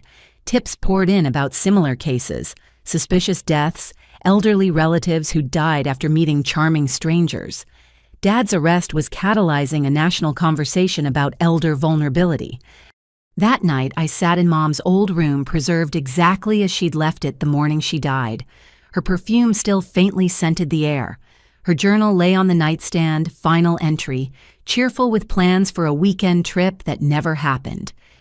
"I know the truth now," I whispered to her memory. "He'll pay for what he did to you, to great-grandma Sarah, to all of them. I promise." The room felt warmer somehow, as if Mom's spirit acknowledged the vow. 2 strong women had died protecting their families from Robert Winters. Their sacrifice wouldn't be wasted. Tomorrow would bring more revelations, more victims, more evidence of a lifetime spent preying on the vulnerable. But tonight I drew strength from their memories. Mom and Grandma, both victims of Dad's evil, both fierce protectors, despite their fate. The foundation was registered. The victims were united. The truth was emerging from decades of shadows. Dad had built an empire on the graves of the elderly, but we were ensuring it would crumble completely, taking him down forever. Justice for the dead, protection for the living. It's what Grandma would have wanted. It's what Mom died trying to achieve. And it's what I'd deliver no matter the cost. The FBI field office in downtown occupied a gleaming federal building, all glass and steel and security checkpoints. I'd been summoned by Special Agent Diana Chen, who was leading the multi-state investigation into what they were now calling Operation Winter's End. The name felt appropriate at the end of my father's decades-long season of predation. Agent Chen met me in a conference room wallpapered with photos, documents, and connection strings that looked like a spider's web. Dad's photo sat at the center with lines radiating out to faces of victims across 20 years and 12 states. "Ms. Winters, thank you for coming," she began, her voice carrying the weight of what she'd uncovered. "Your father's case has connected to 3 other investigations we've been running. He wasn't working alone." My blood chilled. "What do you mean?" She pointed to several photos on the wall. Robert Winters was part of a loose network of individuals who shared information about vulnerable elderly targets. They traded techniques, recommended corrupt notaries and doctors, even passed victims between them, like inventory. One face stood out among the accomplices: Dr. Marcus Henley, a geriatrician who'd been quietly helping elder abusers by providing medical cover for poisonings and mental capacity evaluations. Another was Patricia Vance, a estate planning attorney who'd helped create fraudulent documents for dozens of schemes. "Sharon McKnight Winters has been invaluable," Agent Chen continued. She provided access to encrypted communications between your father and these associates. They called themselves the Inheritors, like it was some kind of gentleman's club instead of a criminal conspiracy.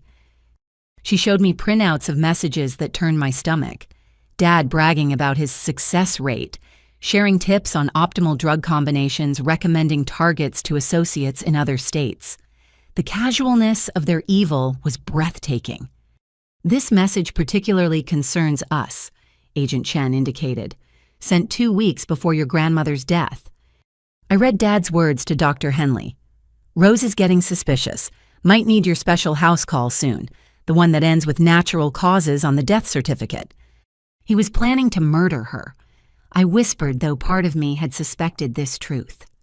We believe your grandmother's decision to create the video will and change her estate planning disrupted his timeline, Agent Chen explained.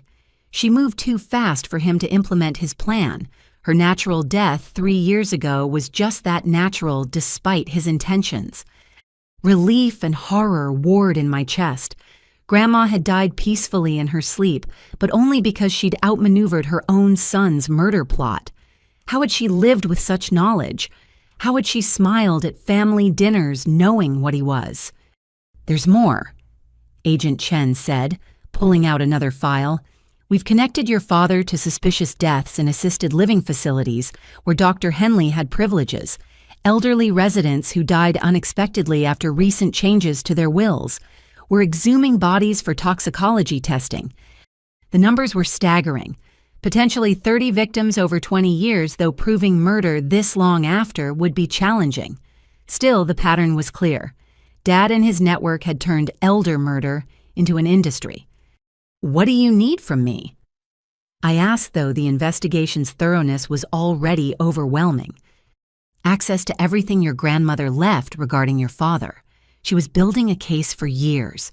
Her evidence might help us identify victims we haven't found yet. I agreed immediately, arranging to deliver Grandma's files that afternoon. As I prepared to leave, Agent Chen stopped me with one more revelation. Your father kept trophies, she said quietly. Items from each victim. We found them in a climate-controlled storage unit. Would you be able to identify anything that belonged to your mother? The drive to the FBI evidence warehouse passed in a blur. I'd thought I was prepared for more horror, but seeing Dad's trophy collection nearly broke me. Hundreds of items carefully labeled and preserved jewelry, watches, family photos, even locks of hair. The methodical organization spoke to a level of sociopathy I couldn't fathom. Marie Winters, 1991. The evidence technician read from a label. Inside the clear bag was Mom's wedding ring, the one Dad claimed had been lost in the accident. Her driver's license, supposedly destroyed in the fire. A photo of her holding baby me, one I'd never seen before. And horrifyingly, a small vial of brake fluid labeled, "Backup plan unnecessary." He sabotaged her car, I said numbly. He kept proof of his own crime like a souvenir. Agent Chen nodded grimly. It's common with serial killers. They relive their crimes through these items. Your father saw each death as an achievement worth commemorating. I identified what I could each item, a gut punch of recognition. Great-Grandma Sarah's rosary, a pocket watch I remembered her father carrying, pieces of my family's history stolen and cataloged by the very person who should have protected them. Back at the prosecutor's office, the scope of the investigation continued expanding. Torres had connected Dad to 3 more suspicious deaths through financial records. Sharon provided detailed testimony about his methods turning state's evidence with a vengeance born of her own betrayal. He chose me specifically. She told the grand jury in recorded testimony I was allowed to review. Researched my financial situation, my mother's assets, even my psychological profile from social media. I wasn't a wife. I was a business acquisition. The grand jury had already returned indictments on 47 federal counts. State charges would follow. Dad faced multiple life sentences if convicted, though his new attorney was fighting every charge with expensive vigor. Where's he getting the money for Reginald Blackwood? I asked Torres, recognizing the name of one of the nation's premier defense attorneys. That's what we're trying to figure out, Torres admitted. Blackwood doesn't come cheap, and we've frozen all known assets. Someone's funding this defense, but we don't know who. The answer came from an unexpected source. Bethany Coleman had continued her own investigation, following financial trails the FBI had missed. She arrived at my house that evening with a laptop and a grim expression. "I found shell companies," she announced. "Your father was smart, but he trusted the wrong people. Dr. Henley kept records of their shared accounts, probably as insurance. When the FBI arrested Henley yesterday, his wife gave them everything. The records showed millions hidden in offshore accounts, money stolen from dozens of victims over decades. But more interesting was a recent transfer of $500,000 to Blackwood's firm from an account linked to Patricia Vance, the corrupt attorney. She's trying to keep him quiet," Bethany explained. "If your father talks, her entire career implodes. She's probably got her own trophy collection somewhere." We turned the information over to Agent Chen, who seemed unsurprised. Criminals always turn on each other eventually. Vance just made a crucial mistake. That transfer gives us probable cause for a much deeper investigation into her activities. The next morning brought coordinated raids across 3 states. Patricia Vance was arrested at her country club, hauled away in handcuffs, while her society friends watched in shock. Dr. Henley's medical license was revoked pending trial. 2 other members of the Inheritors were caught trying to flee the country. Dad's network was collapsing each arrest, bringing more evidence and connections. The investigation had grown far beyond one man's crimes to expose a hidden industry of elder exploitation. Media coverage was intense, with experts calling it the largest elder abuse case in U.S. history. I gave another carefully controlled interview, this time with a national news magazine. "My father didn't act alone," I emphasized. "He was part of a network that treated our elderly like ATMs to be emptied. This isn't about one bad person, but a system that failed to protect the vulnerable." The response was immediate. Elder advocacy groups gained new members and funding. Legislation was proposed to strengthen penalties for elder abuse. Families nationwide began checking on elderly relatives, questioning sudden health changes or financial decisions. "Your grandmother would be amazed," Mrs. Henderson said over tea in her garden. "She fought this battle alone for so long. Now the whole country's paying attention." But attention came with a price. Reporters camped outside my house. Dad's supporters, few but vocal, sent hate mail calling me a traitor to family values. Someone spray-painted "ungrateful daughter" on my garage door one night, though security cameras caught the vandal, who turned out to be a distant cousin, hoping to inherit if Dad went free. Through it all, the investigation continued. More bodies were exhumed. More toxicology tests revealed poisoning. The death toll rose to confirmed 15, with another 20 suspected but unprovable. Dad's journal proved invaluable, providing dates and details that corroborated forensic evidence. One entry particularly haunted me. Marie growing suspicious about the tea. Need to accelerate timeline. Break lines easier than slow poisoning. Make it look random. Natalie young enough to forget details. Rose will take her in solve custody problem. He'd planned my mother's murder with the same casual efficiency as a grocery list. My entire life shaped by his calculation that a 5-year-old would forget trauma and a grandmother would provide free childcare while he spent the insurance money. Sharon visited again this time to deliver more evidence. She looked healthier, the stress of living with Dad replaced by the different burden of redemption. "I found these hidden in our house," she said, handing over USB drives. "He didn't know I knew about his hiding spots. There's video." The drives contained surveillance footage Dad had secretly recorded of victims in their homes. He'd installed hidden cameras during visits documenting their deterioration as his poisons took effect. The FBI tech team called it the most disturbing evidence they'd ever processed. "Why?" I asked Sharon. "Why would he record their suffering?" "Control," she answered simply. "He needed to see his power over them. The money was almost secondary. He enjoyed watching them trust him while he destroyed them. I think he's a psychopath, Natalie. The real kind, not movie dramatics. He doesn't feel what we feel. Agent Chen confirmed this assessment after Dad underwent psychiatric evaluation. Antisocial personality disorder with narcissistic features. No empathy, no remorse, sees other people as objects to manipulate. He's charming when it suits him, but views human connection as weakness to exploit.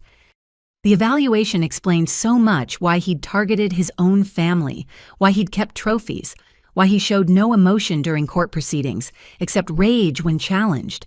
Dad wasn't capable of love, only mimicry of it for personal gain. As the investigation wound toward conclusion, a final puzzle piece emerged. The FBI had tracked the offshore accounts to their ultimate source, a Swiss bank, that finally cooperated under international pressure. The original seed money, the foundation of Dad's criminal empire, came from a life insurance policy on his own father. Your grandfather died when Robert was 19, Agent Chen explained. Supposedly a heart attack, but given what we know now, another murder. His first murder. Dad had killed his own father for seed money to start his enterprise. The depravity was complete, a lifetime of parricide and greed dressed up as family devotion. That night I sat in Grandma's study surrounded by evidence boxes and investigation reports. The full scope of Dad's crimes was finally clear: at least 20 murders, dozens more attempted murders, hundreds of thousands stolen families destroyed across decades, all because one man saw relatives as resources rather than relationships. But from this evil had come unexpected good. The Rose Winters Foundation was officially incorporated with Linda Maria Eleanor and others as board members. Bethany was writing a book about recognizing elder predators. New legislation bore Grandma's name. The victims had become advocates, their pain transformed into purpose. The phone rang, showing Torres's number. Natalie, thought you should know. Your father fired Blackwood. He's representing himself at trial. Says no lawyer understands his vision well enough to defend him. I almost laughed at the narcissism. Dad would defend himself, confident in his ability to manipulate anyone. He didn't understand that his journal, his trophies, his own recordings had already convicted him. The trial was just formality now. Looking at Grandma's portrait, I raised my teacup in a toast. We got him, I whispered. All of them. The network's broken, the victims are united, and he'll never hurt another grandmother. You protected me long enough to finish what you started. The house felt peaceful, as if a long battle had finally ended. Tomorrow would bring trial preparation and more revelations. But tonight I could rest, knowing the investigation was complete. Dad's winter of predation was over. Spring would come with justice. The federal courthouse in the city center had never seen media coverage quite like this. News vans lined the street, reporters from national outlets jostled for position, and security had tripled for what journalists were calling the trial of the century for elder abuse cases. I arrived early with Torres and Agent Chen, avoiding the main entrance through a secured side door. Your father's been busy in jail, Torres informed me as we settled in the prosecutor's preparation room. He's filed 17 motions, all handwritten, all delusional. He's claiming everything from conspiracy to frame him to accusations that you're not actually his daughter. The last claim stung, though I shouldn't have been surprised. Dad would say anything, destroy anyone to save himself. His narcissism had reached new heights in custody, demanding special meals, private cells, and access to law libraries to prepare his defense. He's also been corresponding with supporters, Agent Chen added, showing me printed emails from monitoring. A small but vocal group who believe he's a victim of family betrayal. They're funding his commissary account and spreading conspiracy theories online. I'd seen the websites, the forums where Dad was painted as a devoted son destroyed by a greedy daughter. They'd edited photos, taken quotes out of context, created an alternate reality where he was the victim. It would have been laughable if it wasn't so toxic. Ready? Torres asked as the courtroom opened. Walking into the packed gallery felt like entering an arena. I recognized many faces: Linda Patterson and Maria Gonzalez in the front row, Eleanor McKnight in her wheelchair, beside a healthier-looking Sharon Bethany Coleman with her laptop for notes. Behind them sat dozens more victims and families united in their demand for justice. The defense table sat empty until the bailiffs brought Dad in. Prison had aged him dramatically. His silver hair had thinned, his expensive tan faded to sallow gray. But his eyes remained cold and calculating, scanning the room like a predator studying prey. He wore a suit that hung loose on his diminished frame, trying to project authority he no longer possessed. "All rise for the Honorable Judge Margaret Thornton," the bailiff announced. Judge Thornton commanded respect with her mere presence. Known for her no-nonsense approach and particular harshness toward financial predators, she'd been specially assigned given the case's complexity. Her opening remarks set the tone. "Mr. Winters, you've chosen to represent yourself against advice of counsel. I'll warn you, once I will not tolerate grandstanding, irrelevant speeches or disrespect in my courtroom. You'll follow procedure or be removed. Understood?" Dad stood with exaggerated dignity. "Your Honor, I understand perfectly. I look forward to revealing the conspiracy against me orchestrated by my ungrateful daughter and her accomplices." Several victims audibly scoffed. Judge Thornton's gavel came down sharp. "Mr. Winters, that's your first warning. Refer to witnesses and victims respectfully or not at all." The prosecution's opening statement was devastating in its simplicity.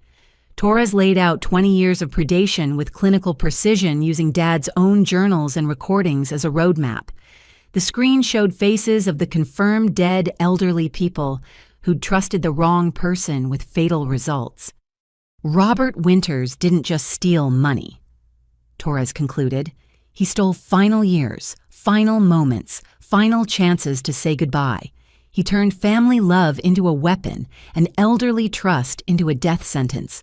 The evidence will show a pattern of evil that shocks the conscience."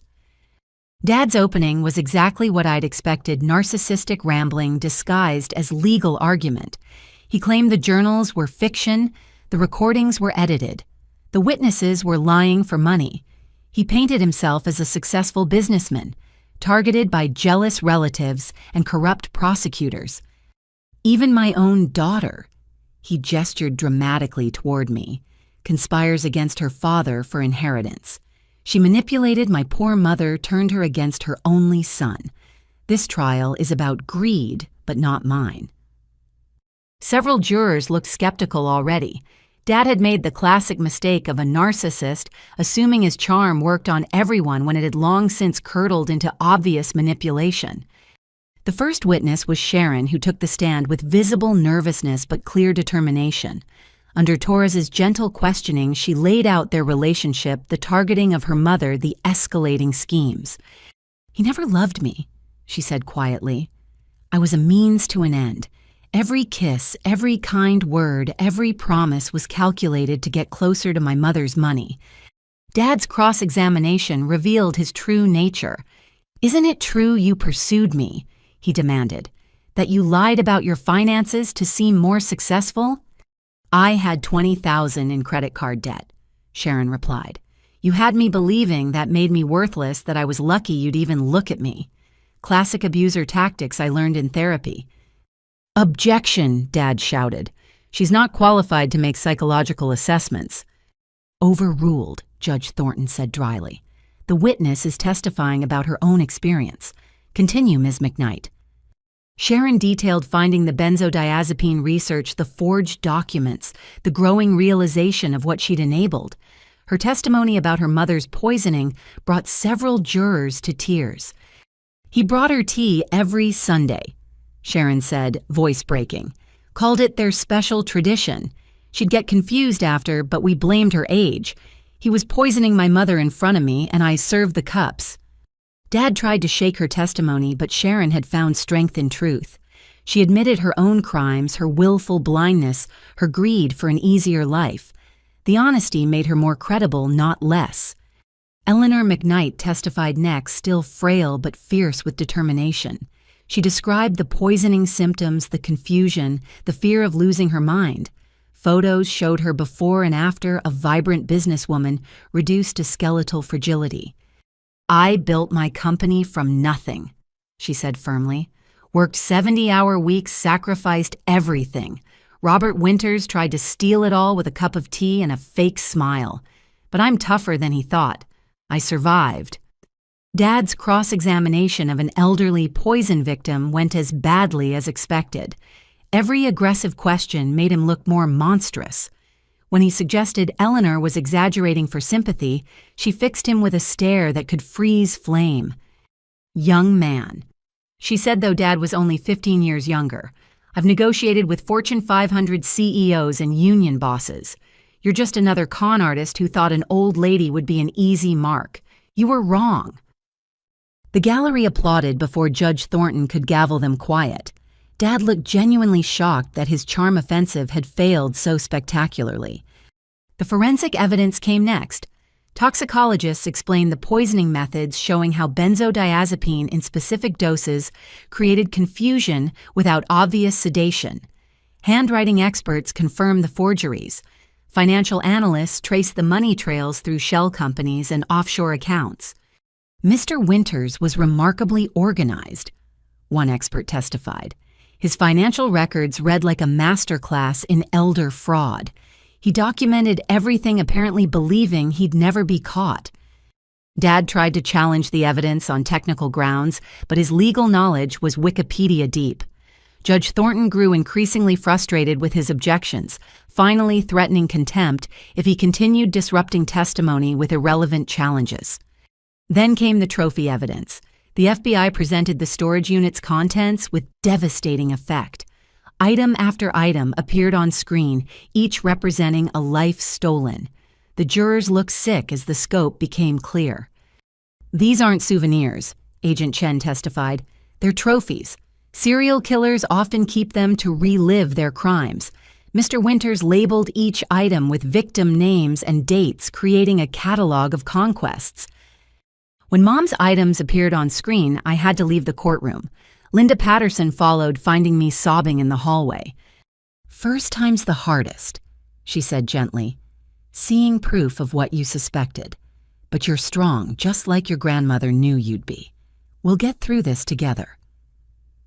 We returned to find Dad attempting to cross-examine Agent Chen about the chain of custody.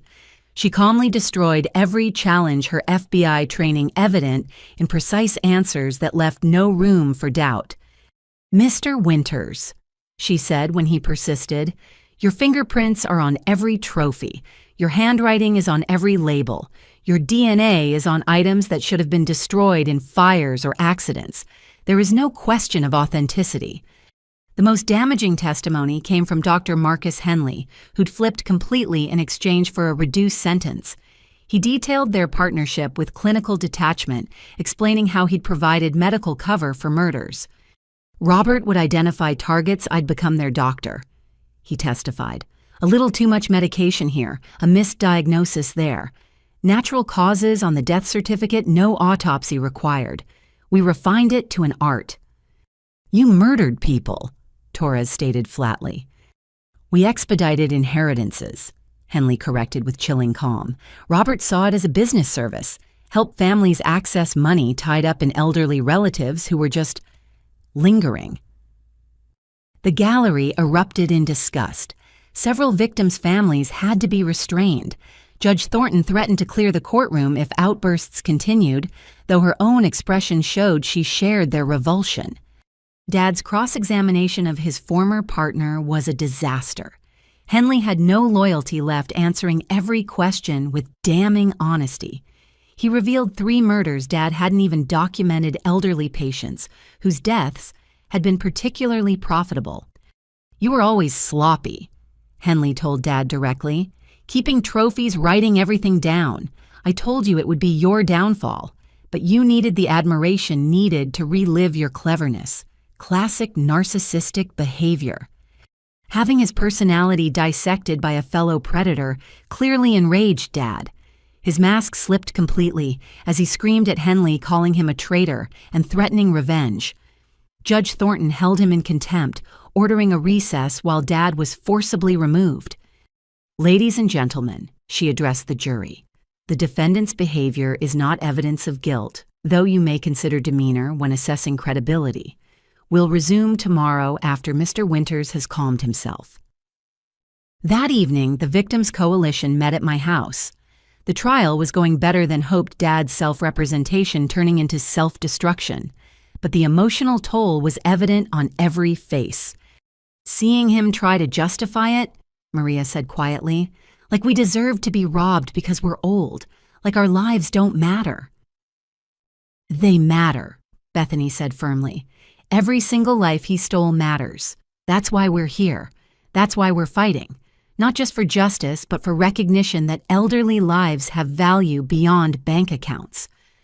Eleanor, growing stronger by the day, raised her teacup. "To the ones who aren't here to testify, we carry their voices now." We toasted with tea in Grandma's china cups, a ritual of remembrance and resolve. Each woman in the room had been touched by Dad's evil, but we'd transformed trauma into purpose. The Rose Winters Foundation already had applications for help from dozens of families suspecting elder abuse. "Your grandmother started this," Linda told me, "but you're finishing it. She'd be so proud of how you've handled yourself." I thought of Grandma as I looked around the room at her extended legacy. She'd protected me long enough to grow strong, to develop the skills needed for this battle. Every legal argument I made, every document I filed, every moment I stood firm against Dad's lies was her influence manifested. The trial would continue for weeks more. There would be more evidence, more testimony, more of Dad's desperate attempts to avoid responsibility. But the outcome was increasingly clear. The mountains of evidence, the credible witnesses, the documented patterns of predation would convict him. "He's going to die in prison," Sharon said quietly. "I can't decide if that makes me sad or relieved." "Both," Eleanor replied, patting her daughter's hand. "It's okay to feel both. He was a human being who chose to become a monster. We can mourn the man he could have been while ensuring the man he is never hurts anyone again." As the evening wound down, I walked each woman to her car, accepting hugs and promises of continued support. Tomorrow would bring more testimony, more evidence, more of Dad's unraveling. But tonight, we'd found strength in solidarity. Standing in Grandma's garden under stars she'd taught me to name, I felt her presence like a warm embrace. The trial was just beginning, but the verdict was written in every document she'd preserved, every protection she'd built, every seed of justice she'd planted. "Almost there, Grandma," I whispered to the night. "Almost there." 2 weeks into the trial, Sharon McKnight Winters sat in my living room, hands wrapped around a mug of chamomile tea. She'd been staying with her mother, but Eleanor was testifying today, and Sharon couldn't face another day in court. The woman who'd once strutted through my home planning renovations now looked fragile, haunted by the weight of her choices. "I need to tell you something," she began, voice barely above a whisper. "About your father, about why I stayed even when I suspected." I settled into Grandma's chair, prepared to listen. Sharon had been cooperating fully, but this felt different, more personal than legal testimony. "My second husband was abusive," she continued. "Not physically, but emotionally, financially. He destroyed my self-worth so thoroughly that when Robert came along with his charm and promises, I thought I'd found salvation." She laughed bitterly. "I was the perfect mark, desperate for validation, financially struggling with a wealthy mother I felt guilty about neglecting. Robert studied me like a textbook, found every weakness, every insecurity." "When did you first suspect something was wrong?" I asked gently. "The tea," she replied immediately. "About 3 months after we married. He was so insistent about making it himself, so particular about Mom drinking it all. When she started having confusion, he was so quick to suggest power of attorney, so prepared with the documents." Her hands trembled around the mug, but I pushed the doubts away, told myself I was being paranoid, that Robert loved us, that he was just being practical. The alternative that I'd married another predator was too horrible to consider. What changed? Finding his journal, Sharon said. Not the main one the FBI has, but a smaller one he kept in his car. Just notes, really, but they were about other women. Names, ages, assets, and whether they had elderly relatives. I realized I wasn't special. I was just one option he'd selected. She pulled out a small notebook, handing it to me with shaking hands. Dad's handwriting filled pages with clinical assessments of potential targets. Sharon's entry was circled in red. Sharon M., 48, divorced, twice 20,000, debt mother. Eleanor owns commercial properties worth $4.2 million. Vulnerable to affection, responds well to financial security promises. Approach at financial planning seminar. He hunted me, Sharon said simply. Researched my life, my vulnerabilities, my mother's assets. I was a business acquisition, not a wife. The moment I realized that, everything clicked into place. Why didn't you leave then? Fear, she admitted. I'd seen what he did to people who opposed him, the legal threats, the character assassination. And by then I was complicit. I'd signed documents, participated in schemes. He made sure I was dirty enough that leaving meant destroying myself. She described the escalating control, how Dad had isolated her from friends, convinced her that her family saw her as a failure, that he was her only source of stability. Classic abuse tactics refined over decades of practice. But when I saw him preparing documents about your grandmother's house, Sharon continued, I remembered meeting Rose once at a charity event. She was kind to me, genuinely interested in my life. The thought of Robert stealing from another woman like that, it broke something in me. You could have warned me, I pointed out, trying to keep accusation out of my voice. I tried to convince him the scheme wouldn't work, Sharon said. Told him you were too smart, that the documents looked fake. He said I was jealous of his mother's love for you, that I wanted you out of the picture. Every concern I raised got twisted into evidence of my own inadequacy. She showed me text messages between them, Dad's responses to her doubts dripping with contempt and manipulation. You're lucky I married you, one read. No one else would tolerate your paranoid delusions. Stop questioning me and remember your place. The night before we came to your house, Sharon revealed, I almost called you. Had my phone in hand, your number pulled up from when I'd researched you. But Robert came in, saw what I was doing. The look in his eyes. I've never been more afraid. Did he hurt you? The question came out harder than intended. Not physically. He didn't need to. He just very calmly explained what would happen if I betrayed him, how my mother would suffer, how my children would learn what a failure I was, how I'd end up homeless and alone. Then he made me tea, the same special blend he gave my mother, and watched me drink every drop. He drugged you. A warning, Sharon confirmed. I was confused for hours, couldn't remember things. He told me that was just a taste of what he could do. After that, I was too terrified to resist. I became the accomplice he needed, hating myself more each day. Her story painted Dad in an even darker light. Not just a predator, but a psychological torturer who enjoyed breaking people down. Sharon had been victim and accomplice, both trapped in a web of manipulation and fear. The day of the arrest, she continued, when you told me about my mother being poisoned, something snapped. All the fear disappeared, replaced by rage. He'd used me to hurt the one person I truly loved.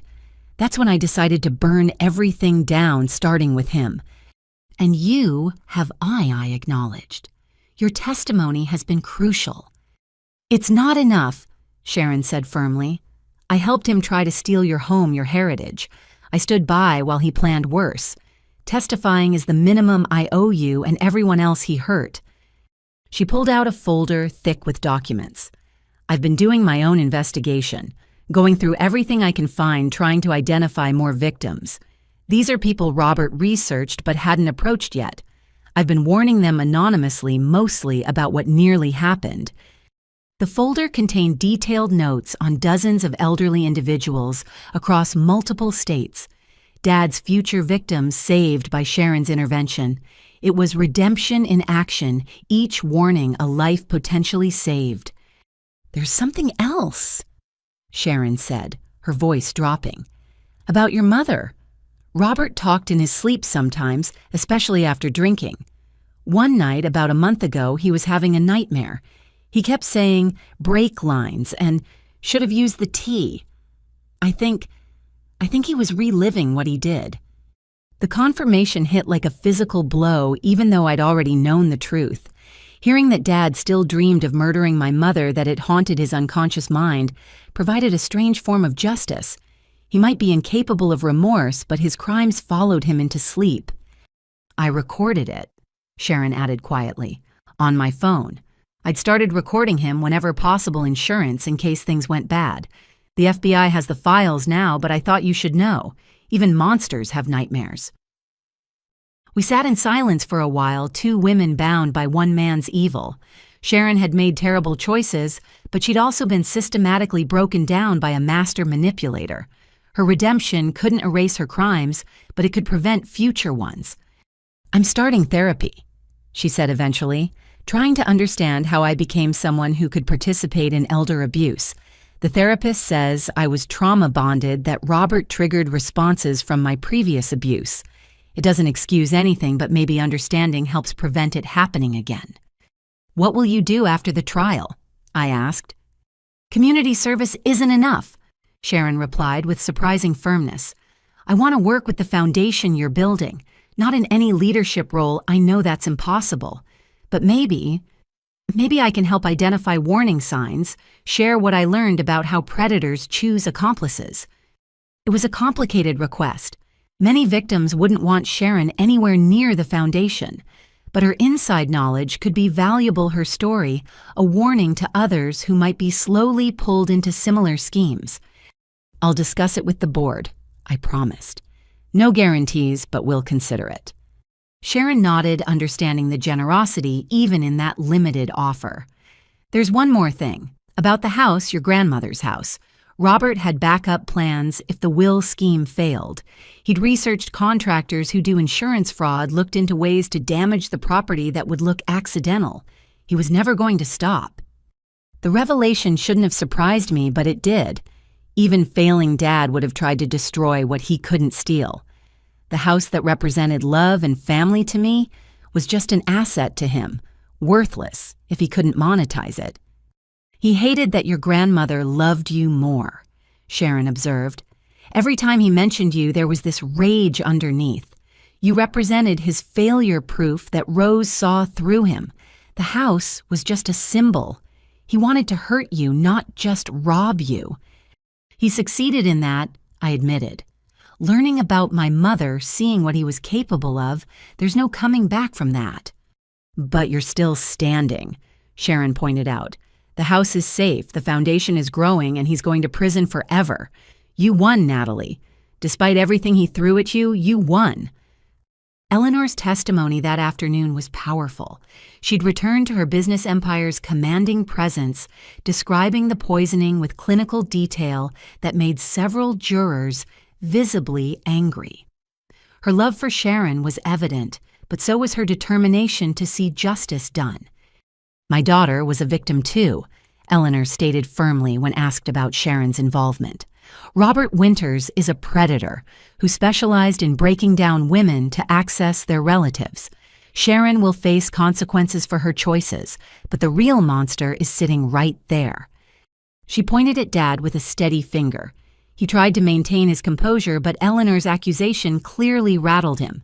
Here was a woman he'd failed to kill, bearing witness to his methods. That evening, Sharon and Eleanor joined the victims' support group meeting.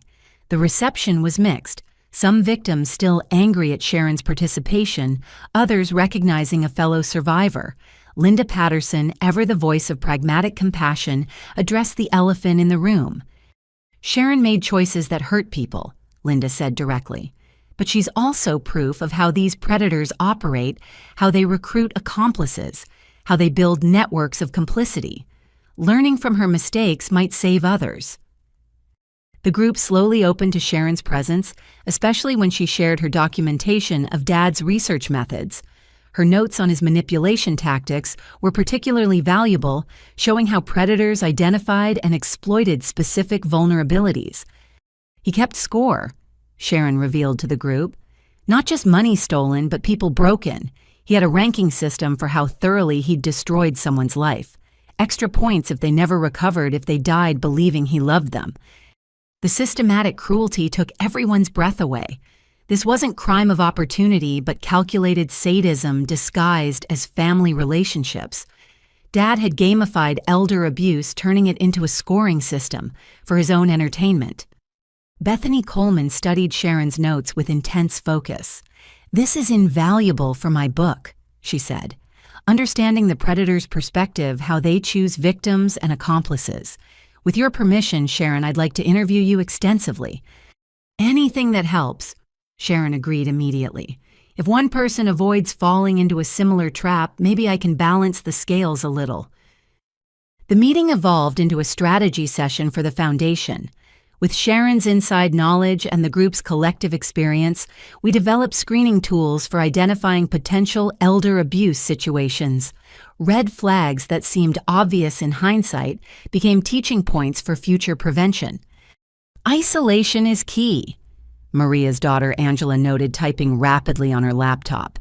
"The predator always tries to separate the victim from support systems. If someone new is suddenly gatekeeping access to an elderly relative, that's a warning sign." "Changes in documentation," Eleanor added. "New wills, powers of attorney, especially if prepared by attorneys the family doesn't know. Robert always had his own corrupt lawyers ready." "And the T," several voices said simultaneously, dark humor and shared trauma. As the evening wound down, Sharon approached me privately. "Thank you for letting me be here. I know I don't deserve kindness after what I did." "Grandma believed in redemption." I replied, thinking of Rose's infinite capacity for hope. "She gave Dad 40 years of chances he squandered. You're actually trying to make amends. That matters." Sharon's eyes filled with tears. "I dream about it sometimes. The day we came to take your house. How cruel I was talking about gutting your grandmother's library. I wish I could take it back." "You can't," I said simply, "but you can make sure it never happens to anyone else. That's what the foundation is about. Not just punishment, but prevention." As Sharon and Eleanor left together, the bond between them, visibly stronger despite the trauma, I reflected on the complex nature of justice. Dad would pay for his crimes, spend his remaining years in prison. But true justice meant more than punishment. It meant healing for survivors, protection for future victims, and systematic change to prevent similar predations. Sharon's redemption arc wasn't complete, and might never be. She'd face her own legal consequences, live with the shame of her choices, struggle to rebuild trust with everyone, including herself. But she was trying, and in the shadow of Dad's absolute evil, her effort at reformation shone brighter. The trial would continue tomorrow. More evidence, more testimony, more of Dad's increasingly desperate attempts to avoid responsibility. But something had shifted with Sharon's full cooperation. The predator's methods were exposed not just through his victims, but through his accomplice, providing a complete picture of how such evil operated. "We see you now," I whispered to Dad's photo in the evidence file. "All your tricks, all your manipulations, all your careful planning. We see it all, and we're going to stop others like you." The foundation had found an unexpected ally in Sharon McKnight Winters. Complicated, compromised, but ultimately committed to preventing others from falling into the same trap. It wasn't the justice story anyone expected, but it was the one we got. And maybe, just maybe, it was enough. 3 days before I was scheduled to testify, Torres called an emergency meeting.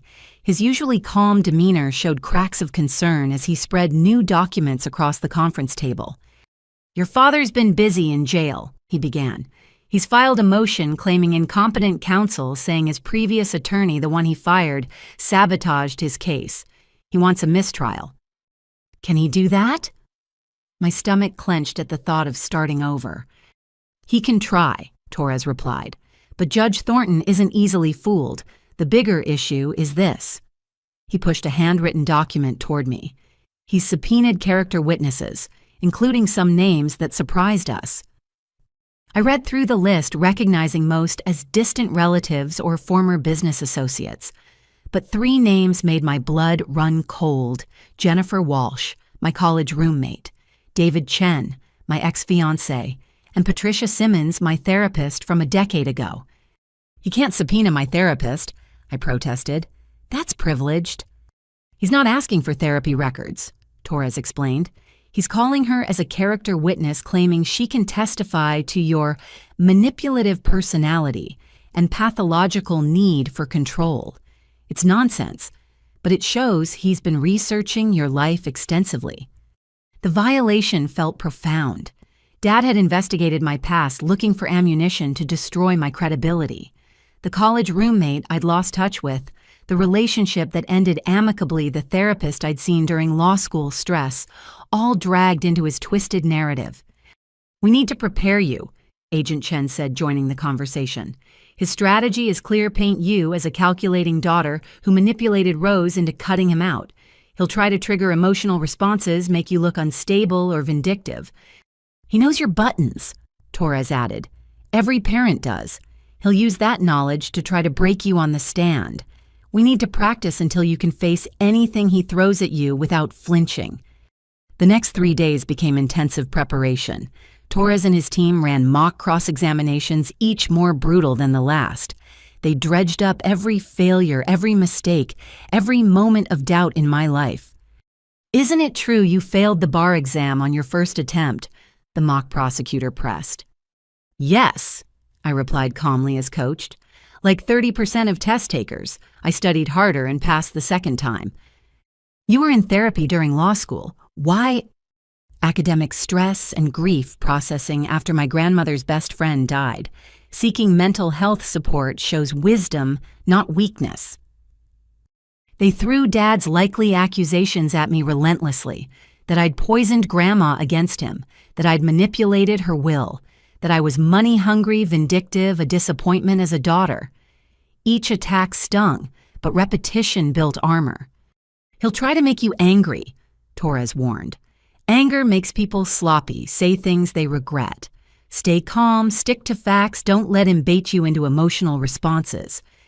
Between preparation sessions, I met with the witnesses Dad had subpoenaed.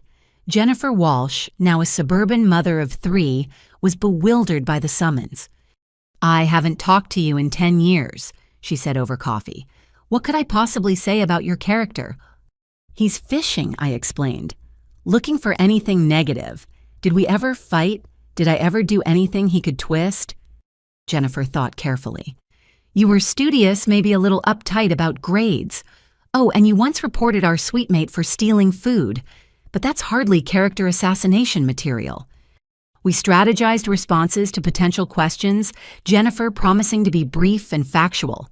She seemed offended by the attempt to use her against me, remembering our friendship fondly despite the distance years had created. David Chen was equally supportive. "Your dad's really reaching," he said, reviewing the subpoena.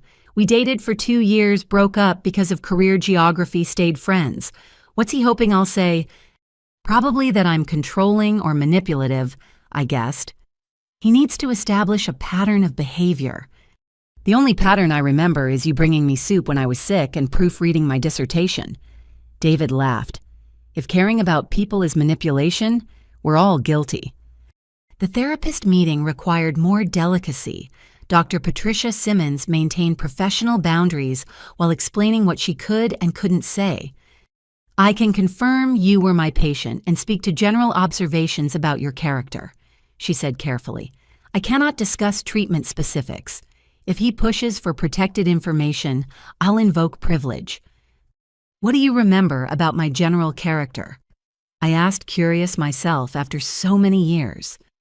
"A young woman dealing with academic pressure and family complications with remarkable resilience," she replied. "You were introspective, perhaps overly self-critical, but ultimately focused on growth and understanding. Hardly the manipulative monster he's trying to portray." While I prepared testimony, the Victims Coalition marshaled their own resources. Linda Patterson organized a support schedule, ensuring I'd have friendly faces in the gallery throughout my testimony. Maria Gonzalez's children created social media campaigns to counter Dad's supporters' narrative. Eleanor McKnight hired a public relations firm to ensure accurate media coverage.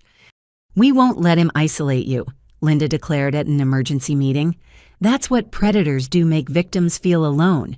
You'll see us every time you look up from that witness stand."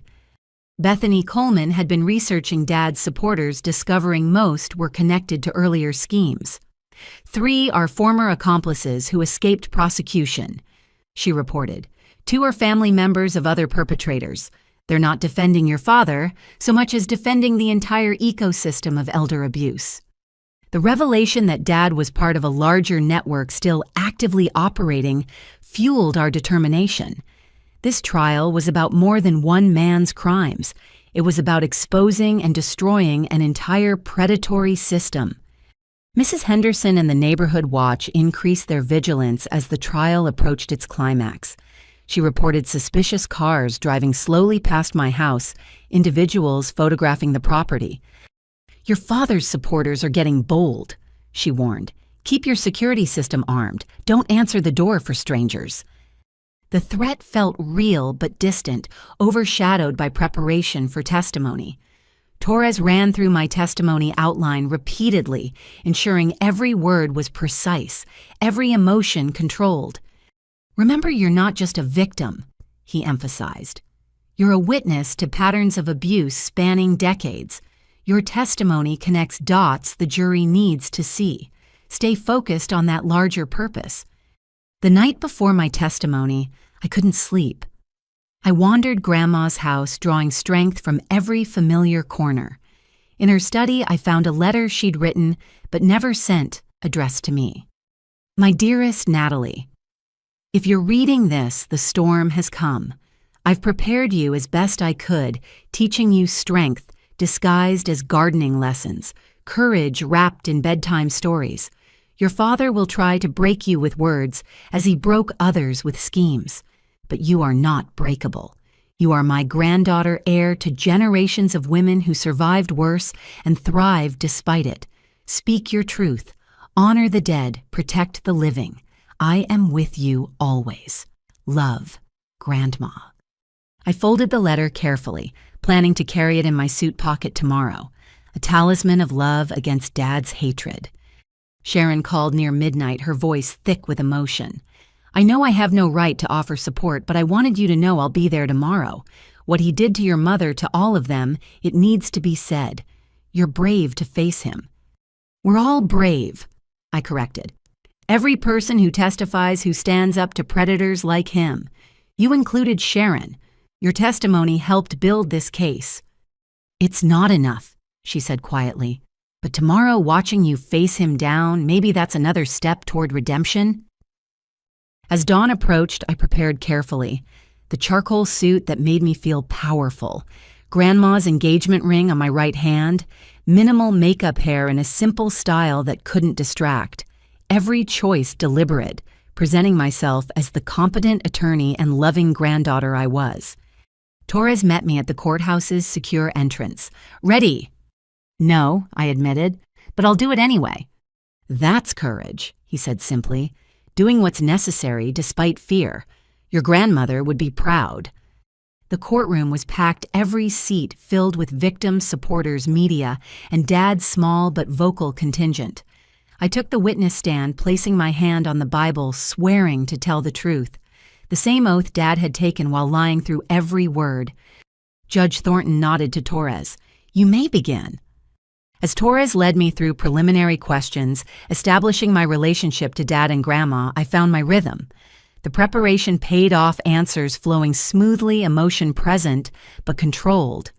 I was not just Natalie, the granddaughter, but Natalie, the attorney, presenting evidence with professional precision. "Please describe your father's relationship with your grandmother," Torres prompted. "Complex and ultimately exploitative." I replied the words practiced but true. He presented himself as a caring son while systematically stealing from her for 40 years. She loved him despite knowing what he was hoping he'd change. That hope was weaponized against her. I detailed the thefts, the schemes, the escalating boldness of his crimes. The jury listened intently, several taking notes. In the gallery, Linda Patterson nodded encouragement while Mrs. Henderson dabbed at her eyes. "How did you discover the forged will?" Torres asked. I explained the morning of confrontation, Sharon's measurements, Dad's confident cruelty. Every detail rehearsed, but still painful to relive. The violation of my home, the casual destruction of Grandma's legacy, the assumption I'd fold under pressure. "What made you suspect forgery?" "Multiple factors." I listed them clinically. Wrong paper type, anachronistic formatting, incorrect bank information reference to deceased individuals, and a notary seal from someone convicted of fraud.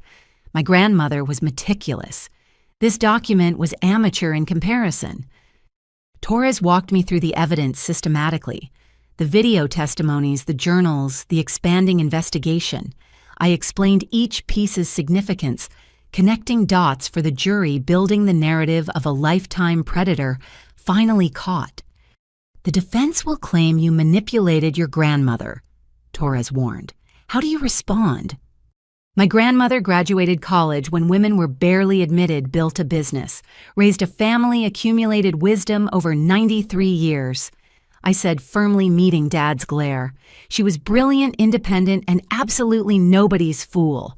The suggestion that anyone could manipulate Rose Winters is insulting to her memory and intelligence." Torres concluded his questioning, and Judge Thornton called a brief recess before cross-examination. I stepped down, legs shaky but spirit strong. The first phase was complete. Now came the storm. In the hallway, the victims' coalition surrounded me with quiet support. Eleanor pressed a handkerchief into my hand. Maria whispered prayers in Spanish. Bethany showed me messages of support flooding social media. "You're doing amazingly," Linda assured me. "Clear, calm, credible. He's got nothing to counter that except bluster." But I knew Dad better than that. He'd been planning this cross-examination for weeks, maybe months. Every question would be calculated to hurt, to destabilize, to transform me from credible witness to emotional daughter. He didn't need to prove innocence, just create reasonable doubt. "Ready," the bailiff called. I wasn't, but I returned to the witness stand anyway, Grandma's letter, a comforting weight in my pocket. Dad stood at the defense table, a predator preparing to strike. But I was ready, too armored in truth and love. "Ms. Winters," he began, his voice dripping false concern. "My own daughter. Shall we discuss what really happened to our family?" The battle was joined, and I was going to win. Dad approached the witness stand with theatrical deliberation, each step calculated for maximum impact. He'd changed into a freshly pressed suit during the break, attempting to project authority he no longer possessed. But I saw through the facade to the desperate man beneath.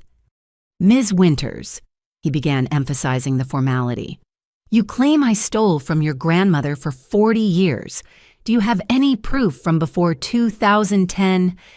"Your own journal entries dating back to 1985, I replied calmly. "Bank records showing forged checks. Great-Grandma Sarah's missing jewelry that appeared in pawnshop records with your signature. Allegedly, my signature," he corrected. "These could be forgeries themselves created to frame me." "The state's handwriting expert confirmed authenticity," I reminded him, as did 3 independent analysts. He shifted tactics. "You were 5 when your mother died. How can you testify about events you don't remember?" The question was meant to sting, and it did, but I was prepared. "I remember Mom and you fighting about money. I remember her hiding bank statements. I remember her telling me we might live with Grandma soon. Adult perspective clarifies childhood memories." "Or creates false ones," Dad suggested. "Isn't it convenient how your memories support your narrative?" "What's convenient," I shot back before Torres could object, "is how Mom's brake lines failed 2 days after visiting a mechanic you recommended. How her life insurance paid out exactly when you needed money. How you kept her wedding ring as a trophy." Judge Thornton sustained Torres's belated objection, but the damage was done. The jury had heard the accusation, seen Dad's flash of genuine surprise that I knew about the ring. "Let's discuss your relationship with your grandmother." Dad pivoted. "You moved in immediately after her death. Rather eager, weren't you?" "I moved in 3 months after her death following probate," I corrected. "She left the house to me in a video-recorded will with 3 witnesses. Nothing eager about following legal procedures." "But you'd been planning it. Hadn't you, visiting more frequently in her final years, becoming indispensable?" "I visited frequently because I loved her. I helped care for her because she needed it. While you were absent, I was present. That's not manipulation, that's family." Dad's jaw tightened. He wasn't getting the emotional responses he wanted. Every attack met fact, every insinuation met truth. "You mentioned I was absent," he said, false hurt creeping into his voice. "Did you ever consider why? How your grandmother poisoned our relationship with her constant suspicion?" "She suspected you because you stole from her," I stated flatly. "The poisoned relationship was your doing, not hers." "So you say," Dad mused, turning slightly toward the jury. "But isn't it possible she was becoming paranoid in her old age, seeing theft where there was only concern?" "No," I replied firmly. "Grandma documented everything meticulously. Dates, amounts, evidence. Paranoia doesn't produce bank records and pawnshop receipts." He tried another angle. "You're an attorney specializing in elder law. Quite convenient given this situation. Almost like you've been preparing for this moment." "I specialize in contract law," I corrected. "I take elder abuse cases pro bono because of what I witnessed growing up. Watching you exploit Grandma inspired me to protect others from predators like you." "Predator." Dad's voice rose in practiced indignation. "I'm your father." "Biology doesn't excuse pathology." I responded, Torres's coaching echoing in my mind. "You're my father genetically. But fathers protect their children. You tried to steal my inheritance and took out a life insurance policy on me without my knowledge. That's predation, not parenting." The mention of the insurance policy made several jurors shift uncomfortably. Dad hadn't expected me to know about that, his preparation failing to account for the investigation's thoroughness. "That policy was for your protection," he claimed weakly. "With you as sole beneficiary. How exactly would that protect me if I died?" I let the implication hang heavy in the air. Judge Thornton intervened. "Mr. Winters, move on to your next question." Dad shuffled papers, clearly rattled. His cross-examination was falling apart, each practiced attack, failing against simple truth. He tried several more angles over the next hour, questioning my financial motives, my relationship history, even my law school performance. Each attempt met the same calm, factual responses. Finally, he played what he clearly thought was his trump card. "Isn't it true you were in therapy for mental health issues?" "Yes," I replied without hesitation. "I sought therapy during law school to manage stress and process grief. Mental health care is health care, nothing more." "And didn't you tell your therapist you hated me?" Torres objected immediately. "Privileged communication, Your Honor." "Sustained," Judge Thornton ruled. "Mr. Winters, you know better." But Dad pressed on. "Without revealing protected information, didn't you have documented emotional problems?" "I had documented emotional intelligence," I corrected. "Seeking help when needed, processing complex feelings appropriately, unlike someone who drugs elderly women and keeps trophies of his murders."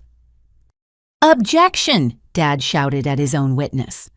"You can't object to your own question's answer," Judge Thornton said dryly, though the witness will refrain from editorial comments. As the hours dragged on, Dad's desperation became increasingly visible. His questions grew more erratic, jumping between topics without coherent strategy. He accused me of elder abuse, of forging documents myself, of conspiring with the victim's coalition for money. "These women you've gathered," he gestured toward the gallery, "they're hoping for a payday, aren't they? Civil suits to follow criminal conviction." "They're hoping for justice," I replied. Most have explicitly refused financial compensation, donating any recoveries to the foundation. Money was your motivation, not theirs. The foundation you conveniently run.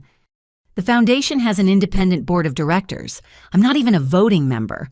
But you wouldn't understand organizing something without personal profit. By late afternoon, Dad was visibly exhausted. His silver tongue had failed him, charm curdling into obvious manipulation. The jury watched with increasingly skeptical expressions as he grasped for any foothold.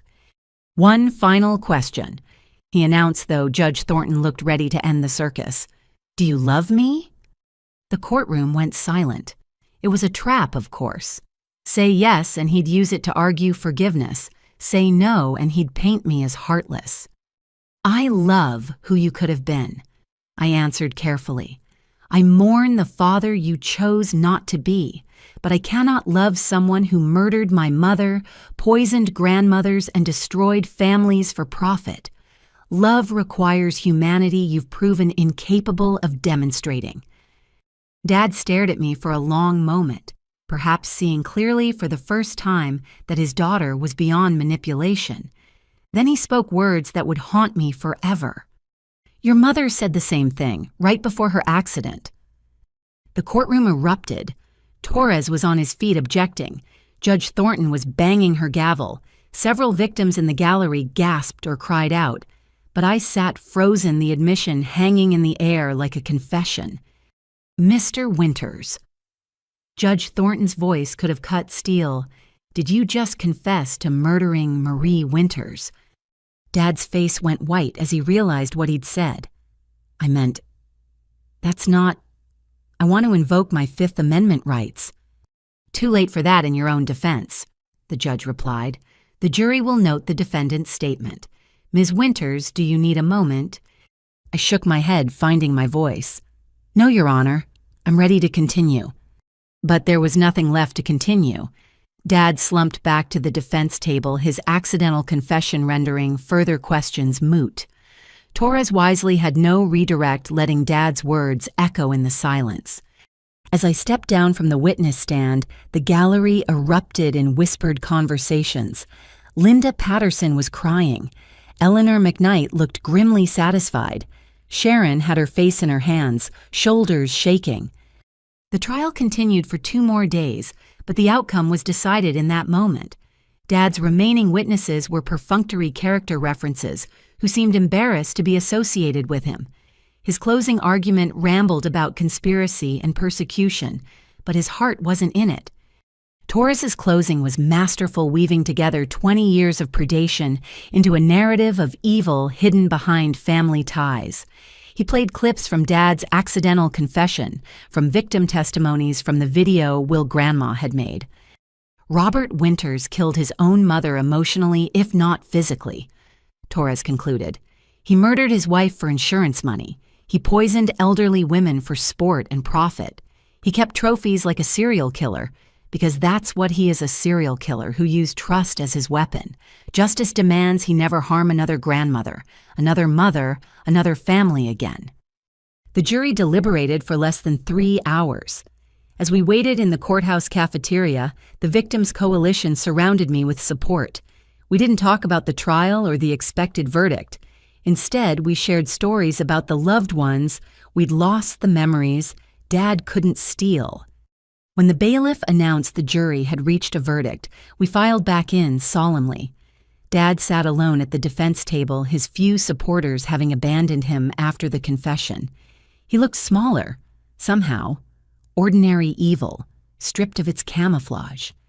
On count 1 murder in the first degree of Marie Winters, we find the defendant guilty. The words hit me like a physical blow, even though I'd expected them. Confirmation of what I'd always suspected but never wanted to believe. My father had murdered my mother. On count 2 murder in the first degree of Sarah Kowalski. The guilty verdicts continued for 40 minutes.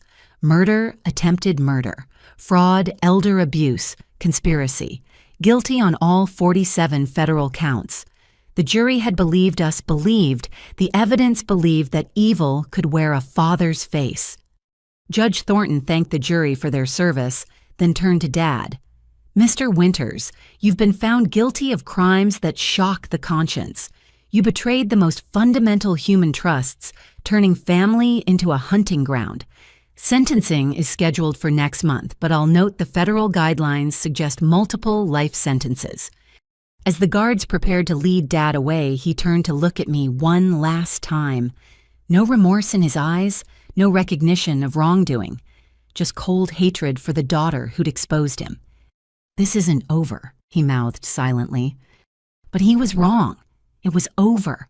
His reign of terror, his network of accomplices, his decades of predation, all over. Outside the courthouse, media swarmed. I gave a brief statement focusing on the victims rather than victory. 20 years of stolen lives end today. But our work continues. The Rose Winters Foundation will ensure no family suffers what we've endured. Elder abuse thrives in shadows. We're bringing light. That evening, the coalition gathered at my house for a quiet celebration. No champagne or cheers, just tea and remembrance. We'd won, but victory felt hollow without the people we'd lost. "Your mom would be proud," Linda said softly. "You got justice for her and all of them."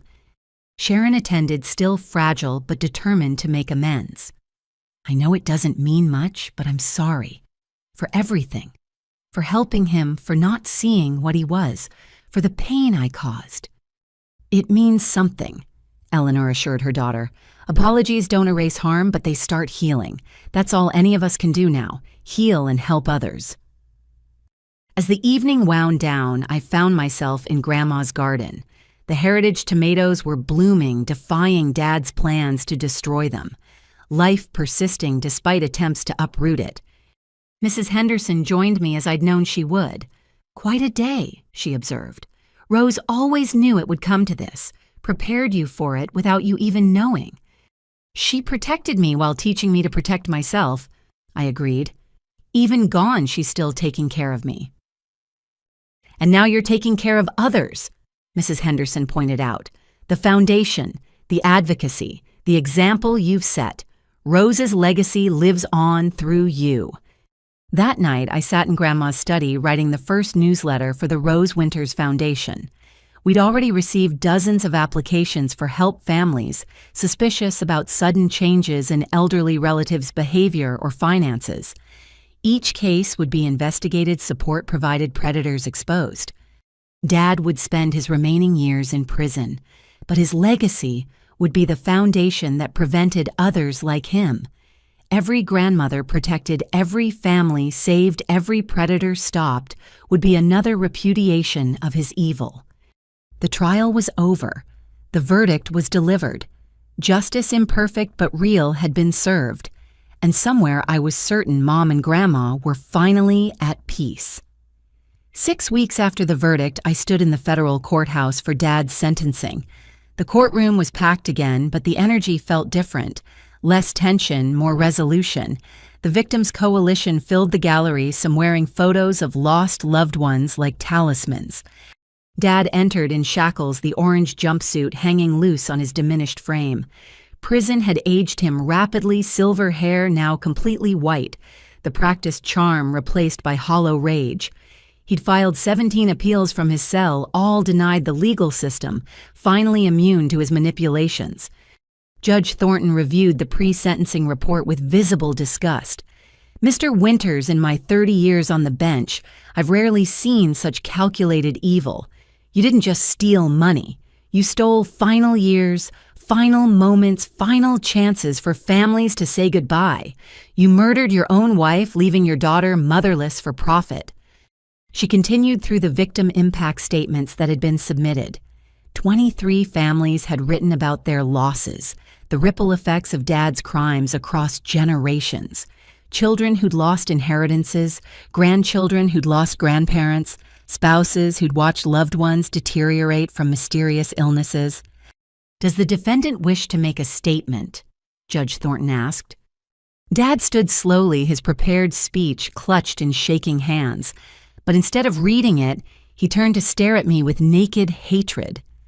"My daughter destroyed our family," he said, voice raw. "She poisoned my mother against me, conspired with these vultures." He gestured at the gallery. To steal my legacy. I'm the victim here. I've always been the victim.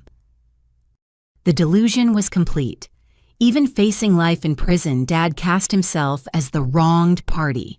No acknowledgement of his murders, his thefts, his decades of predation. In his mind, he remained the hero of his own story. Judge Thornton's expression could have frozen hell. Mr. Winters, your inability to accept responsibility only confirms the necessity of removing you from society permanently. On count 1, murder, in the first degree, I sentence you to life without the possibility of parole. She continued through each count, the sentences stacking like building blocks in a tower of justice. 3 life sentences for the murders, 25 years each for the attempted murders, 15 years for each fraud count. The total was meaningless arithmetic exercise in ensuring Dad would die in prison. Furthermore, Judge Thornton added, I'm ordering full restitution to all victims to be paid from any current or future assets. You will have no books written, no interviews given, no profit made from your crimes. Your story ends here in silence and confinement. As the guards led Dad away, he managed one last look at me. But instead of hatred, I saw something worse, absolutely nothing. No recognition of me as his daughter, no humanity at all. Just the blank stare of a predator removed from its hunting ground. Outside the courthouse, the media pressure was intense but different. The story had evolved from sensational crime to advocacy movement. I gave my prepared statement about the Foundation's work, then surprised everyone with an announcement. We're establishing the Marie Winters Memorial Scholarship, I revealed, for law students committed to elder advocacy. My mother never got to see me graduate, but her memory will help others fight predators, like the one who killed her. Sharon approached as the crowd dispersed. She'd been sentenced the week before 2 years probation and 500 hours of community service. The judge had recognized her cooperation and victim status, crafting a sentence that emphasized rehabilitation over punishment. I've enrolled in social work classes, she told me, focusing on elder care and abuse prevention. It's not enough, but it's something. It's a start, I acknowledged. Grandma always believed in education as redemption. The Foundation's work had exploded beyond our original scope. We'd hired full-time staff, established a hotline, created educational materials for families. Banks had started partnering with us to flag suspicious account activity. Medical professionals attended our seminars on recognizing drug-induced confusion. Your grandmother lit a match, Eleanor McKnight observed at our board meeting that afternoon. You've turned it into a wildfire of change. The impact was measurable. 3 elder abuse rings had been exposed using our identification methods. Dozens of families had intervened before theft or poisoning could occur. Legislation named for Grandma had passed in 7 states, increasing penalties and mandating reporting. But the personal aftermath was harder to navigate. I still lived in Grandma's house now, officially mine, but forever hers in spirit. Some nights I'd dream of Mom alive and laughing, warning me about Dad in words I hadn't understood as a child. Other nights Grandma visited my dreams, proud but sad, the weight of protecting me evident even in death. The trauma manifested in unexpected ways. I couldn't drink tea others prepared the association too strong. I obsessively checked locks installed. Excessive security started at unexpected doorbells. Trust even in innocent contexts came hard. It's normal, my new therapist assured me. You've discovered your entire life was shaped by a serial killer's choices. Processing that takes time. Bethany Coleman's book had been fast-tracked for publication. Inherited Evil Inside the World of Elder Predators was already generating advance buzz. She'd interviewed dozens of victims, creating a comprehensive guide to recognizing and stopping such crimes. I'm dedicating it to all the grandmothers, she told me over lunch, the ones we lost and the ones we saved. The book's publication coincided with a national conference on elder abuse that the Foundation co-sponsored. Prosecutors, social workers, medical professionals, and advocates gathered to share strategies. I delivered the keynote address standing before 500 people who dedicated their lives to protecting the vulnerable. My grandmother knew she couldn't stop her son alone. I began looking out at the sea of faces. So she prepared me to stand here today, asking you to help stop all the Roberts who prey on family trust. Together, we're building a world where love isn't weakness and age isn't vulnerability. The response was overwhelming. New chapters of the foundation formed in 12 cities. Donations poured in from families who'd suffered similar losses. Corporate sponsors offered support, seeing elder protection as both moral imperative and business necessity. But the most meaningful moments came in quiet conversations. A woman in Seattle who'd intervened before her uncle could poison her mother. A man in Boston who'd recognized the warning signs in his father's new girlfriend. Families saved because we'd made our pain public. Each one matters. Linda Patterson reminded our survivor support group. We couldn't save our own, but we're saving others. That's the only victory that counts. Dad tried one last manipulation from prison, sending a letter through his lawyer, offering to reveal more victims' locations in exchange for a transfer to a minimum security facility. The FBI investigated, found he was lying, trying to trade false hope for comfort. Even facing life in prison, he remained a predator seeking angles. He'll never stop, Sharon observed when she heard. Even if he lives to 90 in that cell, he'll spend every day plotting, scheming, believing he's the victim. That's who he is at his core. We'd all reached that understanding differently. Dad wasn't capable of redemption because he saw nothing to redeem. In his mind, the world owed him everything, and taking it was his right. Prison wouldn't change that, only contain it. The first anniversary of the trial brought unexpected closure. Phoenix authorities had been investigating Eleanor McKnight's poisoning, following financial trails Sharon had provided. They discovered Dad had partners there too, a smaller network targeting wealthy retirees in desert communities. Your testimony gave us the roadmap, the Phoenix detective told me. 3 more convictions, 7 elderly victims saved. Your father's network is completely dismantled. That evening, I hosted a remembrance dinner. The Original Victims Coalition had grown to over 50 members each, bringing photos of lost loved ones. We set places for the dead, told their stories, celebrated lives cut short, but not forgotten. To Rose Winters, Linda raised her glass of lemonade, who fought alone so we could fight together. To all the grandmothers we chorused, may their memories be revolution. Sharon attended, still finding her place in our complicated family of shared trauma. She'd completed half her community service hours, spending them at nursing homes, teaching staff to recognize predatory visitors. Her redemption remained a work in progress, but progress nonetheless. As the evening wound down, Mrs. Henderson pulled me aside with an envelope.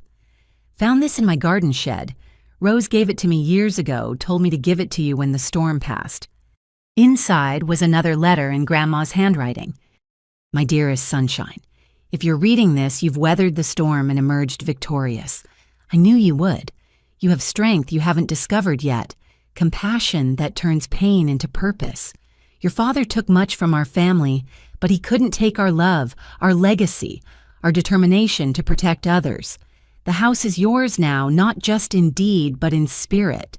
Fill it with laughter he tried to silence. Grow gardens he tried to destroy. Welcome families he tried to break. Make it a beacon of the hope he tried to extinguish. I'm proud of you beyond words, not for winning, but for fighting. Not for exposing him, but for protecting others. You've turned our tragedy into triumph, our loss into love multiplied. Until we meet again, remember, you are loved, you are strong, and you are never alone. All my love, Grandma. That night, I walked through the house with new eyes, not as a battlefield where we'd fought off Dad's invasion, but as a sanctuary Grandma had preserved for healing. Each room held memories of love, stronger than any predator's evil. In the garden, Grandma's heritage tomatoes grew heavy on their vines. Tomorrow, I'd harvest seeds to share at the foundation's next event.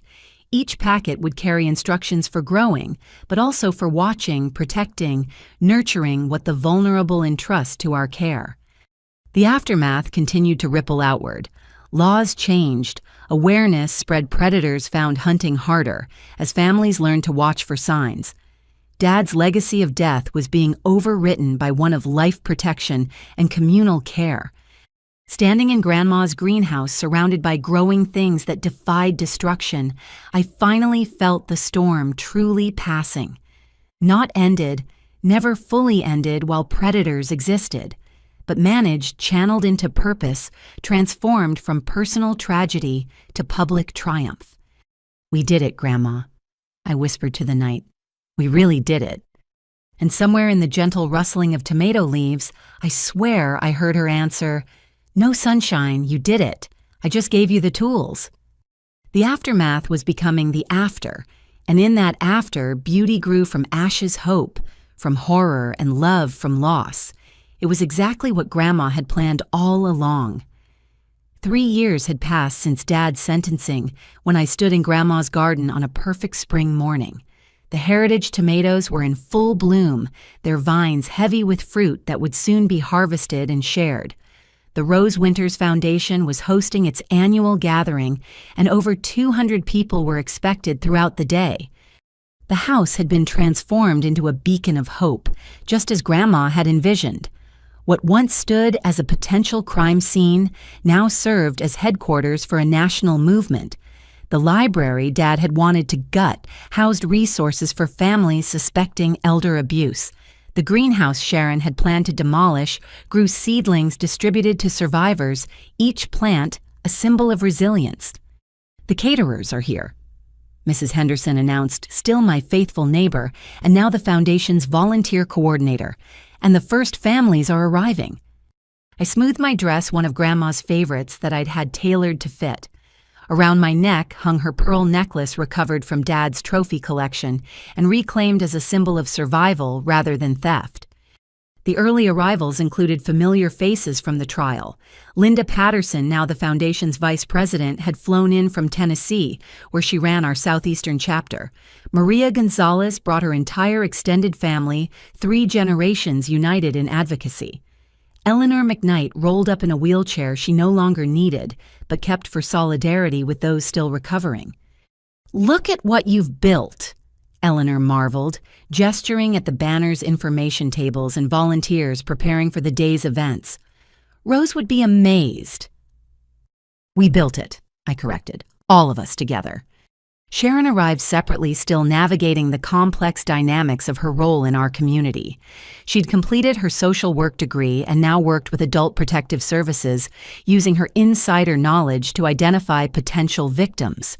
Her redemption wasn't complete, might never be complete, but she devoted her life to prevention. "I brought someone," she said nervously, introducing a young woman named Amy. "She reached out after recognizing her boyfriend's behavior from your interviews. Got out before he could access her grandmother's accounts." Amy's story was one of dozens we'd hear throughout the day. Families who'd recognized warning signs intervened before tragedy struck, saved their elderly loved ones from predators who'd studied Dad's playbook. Each success story validated our pain's transformation into purpose. Bethany Coleman had arrived early to set up her booth. Her book had become required reading in elder care facilities nationwide, and she donated all profits to the foundation. Today she was signing copies and collecting stories for her second book, focused on survivor recovery. "The ripple effects continue," she told me between signatures. "Publishers want books on financial elder abuse, medical professionals are developing better screening protocols, and law schools are adding elder law specializations. Your grandmother lit a fire that's still spreading." By noon, the garden overflowed with people. Survivors shared their stories in healing circles. Prosecutors offered legal advice. Social workers distributed warning signs, pamphlets. Children played between the tomato plants, their laughter exactly what Grandma would have wanted filling her space. The formal program began after lunch. I stood at the podium we'd set up on the porch, looking out at faces marked by loss, but lifted by hope. My speech was memorized, but I set aside the cards speaking from the heart instead. 3 years ago, my father tried to steal this house, I began. He failed because my grandmother had spent decades preparing for his attempt, but she prepared for more than just defense. She prepared for this moment when her home would shelter, not just me, but all of you. I continued, each of you carries a story of loss. Parents, grandparents, spouses taken by predators who saw love as weakness. But look around. Your pain has become power. Your loss has become law. Your loved ones' memories live in every senior protected. Every predator caught, every family saved from what we endured. The crowd was silent, some wiping tears, others nodding with hard-won understanding. In the front row, our board of directors sat together, Linda Eleanor Maria Judge Thornton, who joined after retirement, and others who'd turned trauma into action. My grandmother believed in redemption. I continued glancing at Sharon. She gave my father 40 years of chances he squandered, but she also believed in justice and protection, in building walls against those who would harm the vulnerable. Today, we are those walls. I announced the year's achievements: 1,500 calls to our hotline, 300 interventions, 57 prosecutions, assisted 12 new state laws passed. Numbers that represented lives, saved families, preserved predators, stopped. But we're not done, I emphasized. Elder abuse evolves, predators adapt, and we must stay vigilant. That's why I'm announcing the Rose Winters Institute, a research center dedicated to studying and preventing elder exploitation. My grandmother was a teacher at heart. This institute will ensure her lessons reach every corner of our nation. The crowd erupted in applause. The institute had been a secret project funded by recovered assets from Dad's crimes and matched by corporate donors. It would train prosecutors, develop prevention programs, and ensure no elder faced predation alone. After the formal program, the gathering shifted to celebration. Local musicians played in the garden. Children painted flower pots to take home. Survivors planted new tomato seedlings, each plant tagged with a lost loved one's name. Detective Morrison, now retired but still consulting on elder abuse cases, found me during a quiet moment. "Your father's in solitary again," she informed me. "Tried to run a scheme on other inmates' commissary accounts. Even in maximum security, he can't stop predating." "He never will," I acknowledged. "But he's contained, and that's what matters." As afternoon faded to evening, the crowd gradually thinned. The original coalition remained, as I'd known they would, for our private tradition. We gathered in Grandma's dining room, setting places for our dead, sharing memories and updates. "Helen would have loved this," Bethany said, touching her aunt's photo. "She believed in community action, in women supporting women. This is exactly what she would have built." "My mother's proud," Maria added in her accented English. "I dream of her sometimes. She says we're warriors now, fighting for those who can't fight alone." Sharon sat quietly until Eleanor prompted her to speak. "I know I'll never fully atone," she said carefully. "But today, seeing Amy and others who escaped because we exposed these tactics, maybe my complicity led to something good. Maybe that's the best I can hope for." "Redemption isn't erasure," Linda observed. "It's transformation. You've transformed Sharon. That matters." As twilight settled over the garden, I found myself alone on the porch swing, where Grandma and I had spent countless evenings. The house glowed with warm light, filled with the echoes of hope and healing. Everything she'd protected had not only survived, but flourished. My phone buzzed with a message from the publisher. They wanted me to write a book about our story, the complete narrative of Dad's crimes, and our transformation of trauma into triumph. I'd been resisting for years, but maybe it was time. Grandma's story deserved telling in full. "One more thing to consider," Mrs. Henderson said, joining me on the swing. "That nice prosecutor James asked about you again. Maybe it's time to think about your own future, not just the foundation's." James Torres had indeed shown interest beyond professional collaboration, but I'd been too focused on building the foundation to consider personal possibilities. Maybe Mrs. Henderson was right. Maybe it was time to let love into the fortress Grandma had built. "She'd want you happy," Mrs. Henderson continued. "Not just successful, but happy. This house should hear laughter again, maybe even children's voices. New life to balance all the death we've processed." The thought warmed and terrified me equally. Trust came hard after discovering your father was a serial killer. But Grandma had loved after loss, built after betrayal. Her example suggested possibility beyond pain. As the last volunteers cleaned up and the house settled into peaceful quiet, I walked through each room. The walls held photos, now coalition meetings, survivor celebrations, families reunited. Dad had tried to steal this space, but we'd multiplied its love exponentially. In Grandma's study, I sat at her desk and pulled out writing paper. The book would start with her, the woman who'd fought alone, so we could fight together. It would tell of her courage, her foresight, her transformation of one man's evil into a movement for good. But first, a letter to James. Just coffee, nothing serious.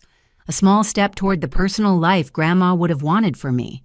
A recognition that surviving wasn't enough. I needed to live. The phone rang before I could write. An unknown number, but I answered anyway. A trembling voice spoke. "Is this the Rose Winters Foundation? I think my son is poisoning me. I found your number online. Please, can you help?" "Yes," I said firmly, reaching for the intake forms. "We can help. You're not alone. Tell me everything." As I listened to another grandmother's fears, I felt Grandma's presence like a warm embrace. This was our true resolution, not just Dad in prison, but every elder protected, every family saved, every predator stopped. We'd built her dream from the ashes of our nightmare. The cycle continued, but differently now. Where once predators hunted in shadows, we shone light. Where once elders suffered in silence, we amplified their voices. Where once families faced exploitation alone, we stood ready to fight beside them. "Thank you for calling," I told the frightened woman after gathering her information. "Someone will be with you tomorrow. Tonight, don't drink anything you didn't prepare yourself. You're going to be okay." After ending the call, I finally wrote my letter to James. Just coffee, but maybe the beginning of adding new love to the love we'd preserved. Grandma's house had protected me long enough. Time to let life fully bloom within its walls.